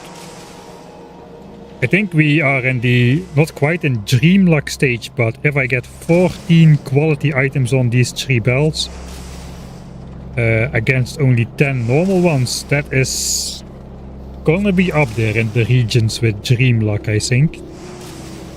Maybe not quite into the sextillions, but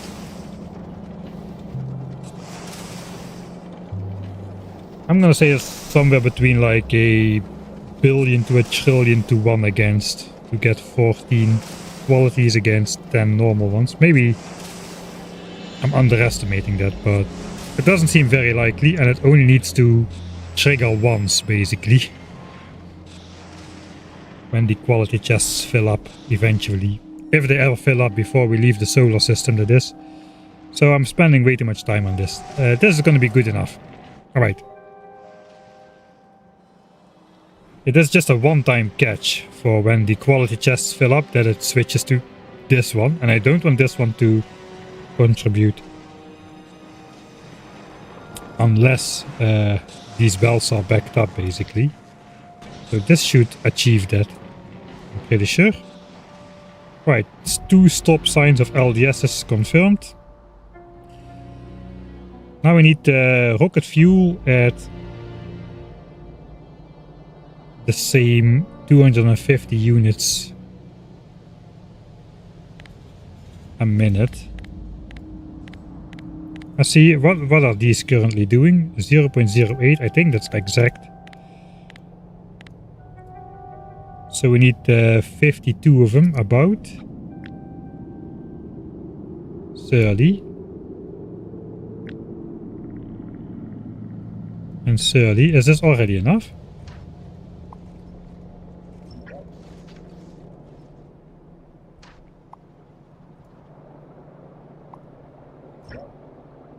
Am I producing 250 rocket fuel already with the existing setup?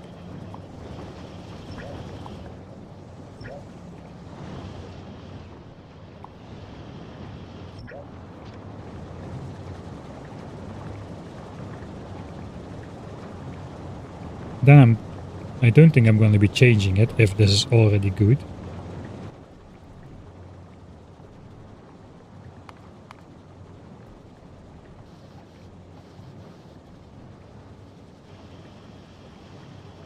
Here comes the first ones.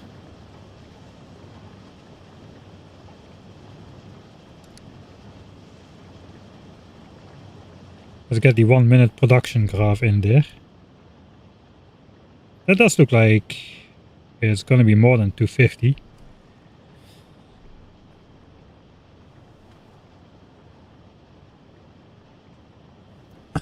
Alright.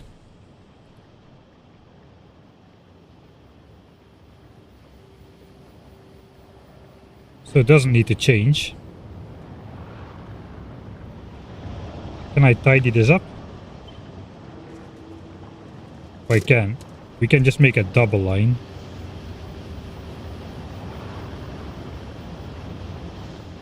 No, I got extra blue chips and LDSs I can feed in case of emergency. So maybe I could say no yellow signs for a bit. And just send all to rocket parts.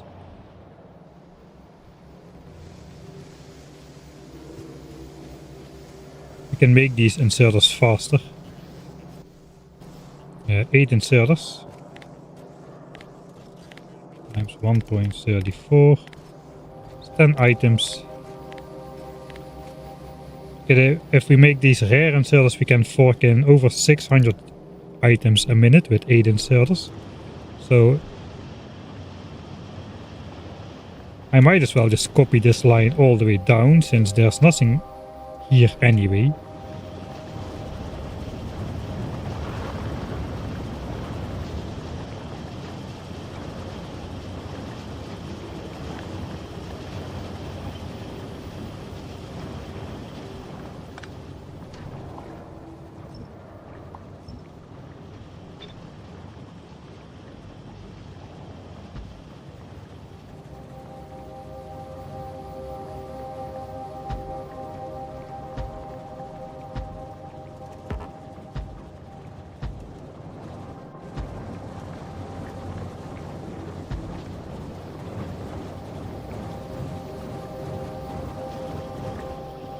Right, so this feeds these two. This feeds these two, but I guess this one thematically shouldn't be there.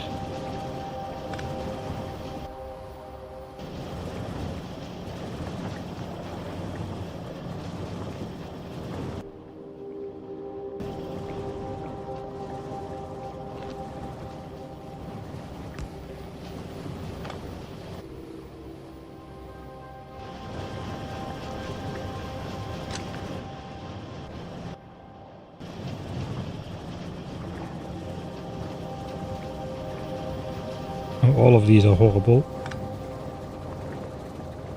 Don't need these.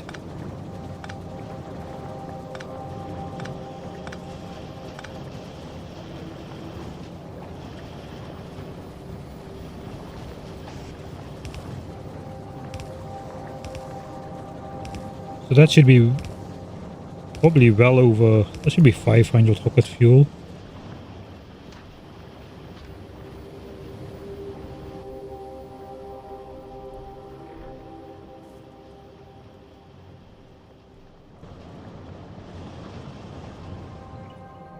And I probably want to upgrade these already.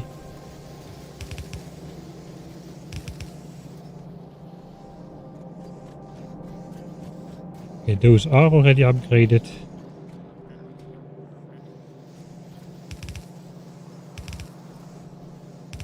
Let's just go full. I mean, we are rich now, we can do this.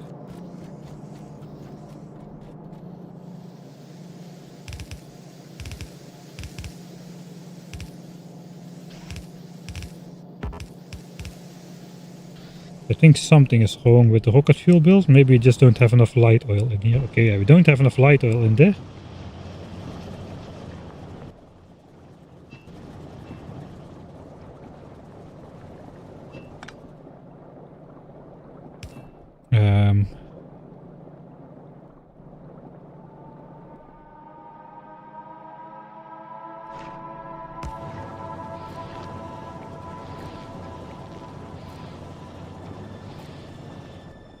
Okay, so if I put light oil in here, how much are we using?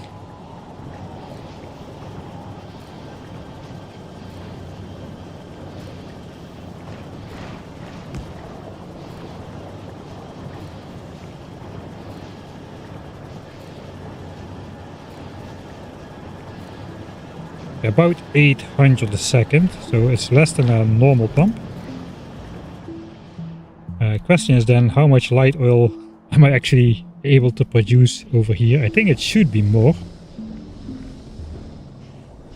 Yeah, these can produce 50 light oil a minute each. 5, 6, 7, 8. So that's 900 light oil per minute.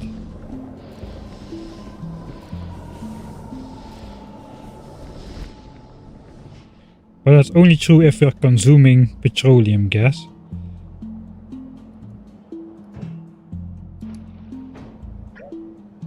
So if we are consuming petroleum gas, we should be able to keep up.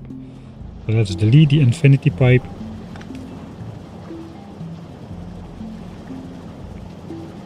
Okay, and this should stay full. And add a reservoir here.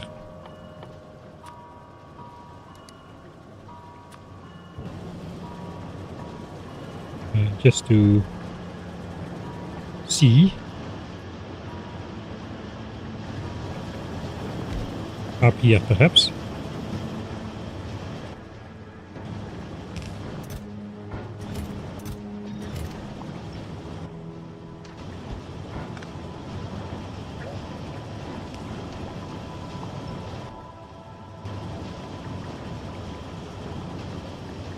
Oh yeah, it keeps pace. Alright, 400 rocket fuel a minute. And that's good enough, I think. We could increase that a little bit.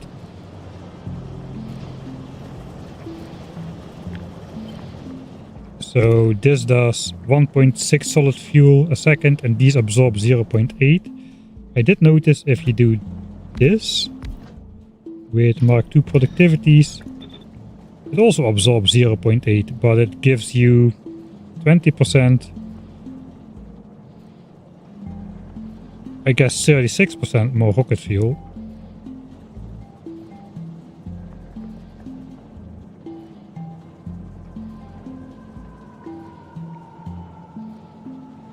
Ah no, wait, we get a speed penalty.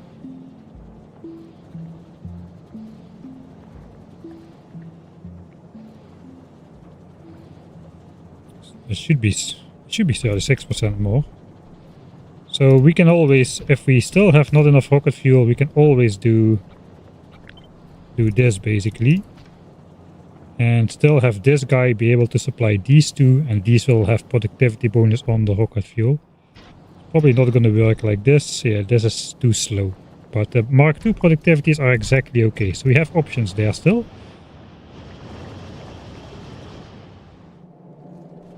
So I think that is good. That's rocket fuel done as well. That completes my list, I think, of things we needed to upgrade. Which is good, because I think it's also about time to go to bed soon. Science is dead, that's fine. Let's do save here. That is rocket parts done. Rocket parts done. And that completes the entire redesign of the base for the actual playthrough. So I'm gonna make a bunch of blueprints off of this. Which is going to be tedious and boring, and I'm going to do that off cam. But tomorrow we actually get to build this design into my actual base, which will probably require a lot of breaking down as well. We have a lot of space left over. That's for sure. We have a bunch of stuff to clean up, but I'm not going to clean that up here. We can clean it up in the actual save, because why would I spend time over here if I need to do it again in the actual save? And time can keep going forwards in the actual save, but yeah, I do want to keep my science graph going good. We got a secret technique for that. The technique is called research fish breeding. It requires space science and glabber science, which means I can interrupt all the Nauvis science packs to rebuild my base without the science graph breaking. So there is the true intention of the fish breeding technology revealed. This was the secret plan of the devs all along, I'm sure, to give you a chance to rebuild without failing your science graph. It's the only tag in the game. It's not true. It's the only tag in the game which does not require any Nauvis science pack. There is health, which also every single tag requires red, green and blue signs later on. Except for fish breeding and health somehow. There was another one, health. Yeah, this one. There's two tags which don't require red and green signs for some reason. So and this is an infinite one. It does require yellow though, which is the one we're trying to rebuild, so we cannot use that now. But fish breeding for the win. We're gonna get the science graph nice and flat. That's the idea at least. Yeah, tomorrow we'll be building. No, sorry, Sunday. I'm sorry, Sunday. I thought I wouldn't make the stream today, so in my head now it's already Saturday. It even looks funny on the minimap.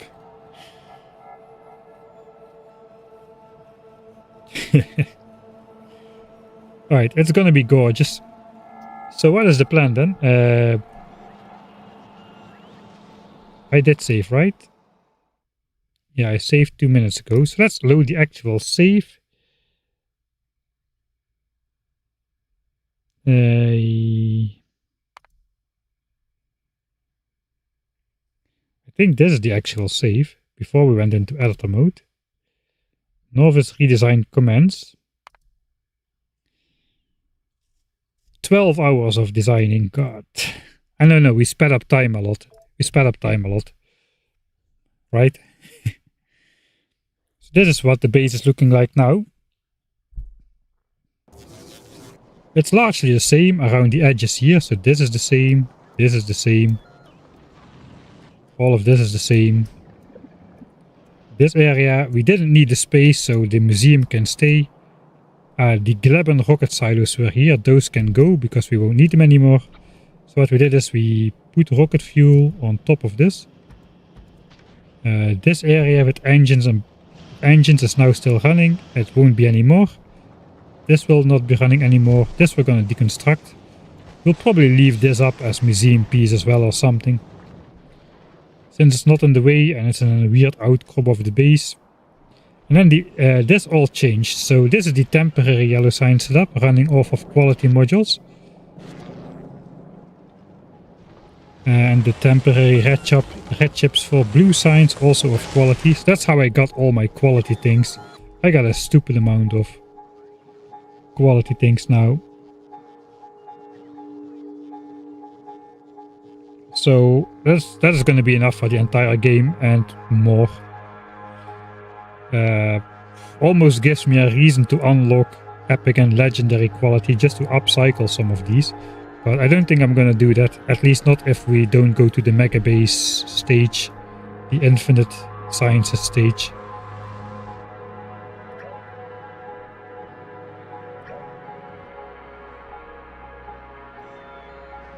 This area is already kind of built up. So we just got to make sure the Gleben science belt doesn't get interrupted and the space science belt.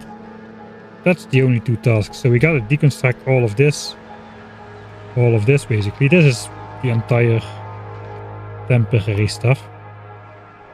This stays in place though. This is final. You can see though just how nice this all looks because I built it with it being part of the final base in mind, and this just looks like haphazardly plopped onto the place because it was basically. It was haphazardly plopped onto the place. So hopefully that is going to look a lot nicer in the end. So we're going to be doing that on Sunday. And tomorrow I'm going to be outdoor, boys. That's the plan.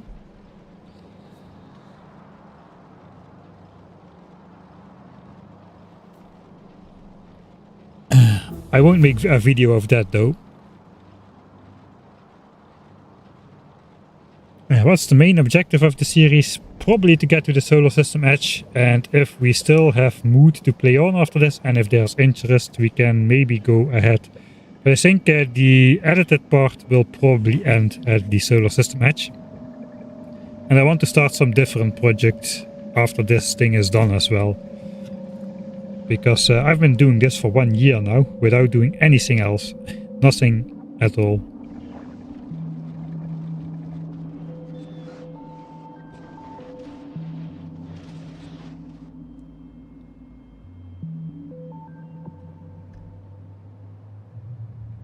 $6K SPM.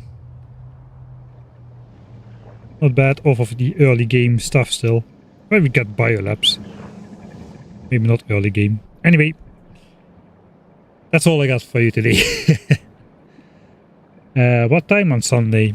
That's a good question. I'm gonna try to start early-ish. Because it might be a long stream. Early-ish means chances to start from like 12 o'clock in the afternoon. European time, Central European time. But I'll post it on Discord like usually a couple hours before I know. Up to just a single hour, it depends. It's not easy to have a fixed stream schedule, man, with this weird lifestyle.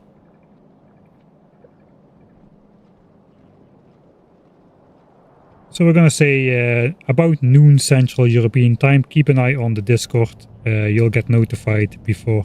You know how to push the buttons, the bell, the comments, the subscribe, all those things, blah blah blah. You've heard it before. Anyway, this is the final look at this base. Well, I guess Sunday is the final look at this base. It's gonna go. The Roboport network is gonna go as well. All of the builds are tiny enough that I can just build them from my 200 bot personal armor, no problem.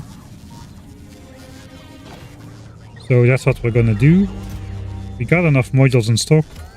We might need to make some more speeds, but that's alright because we've got the triangles down here as well. So yeah, we're gonna be good on resources.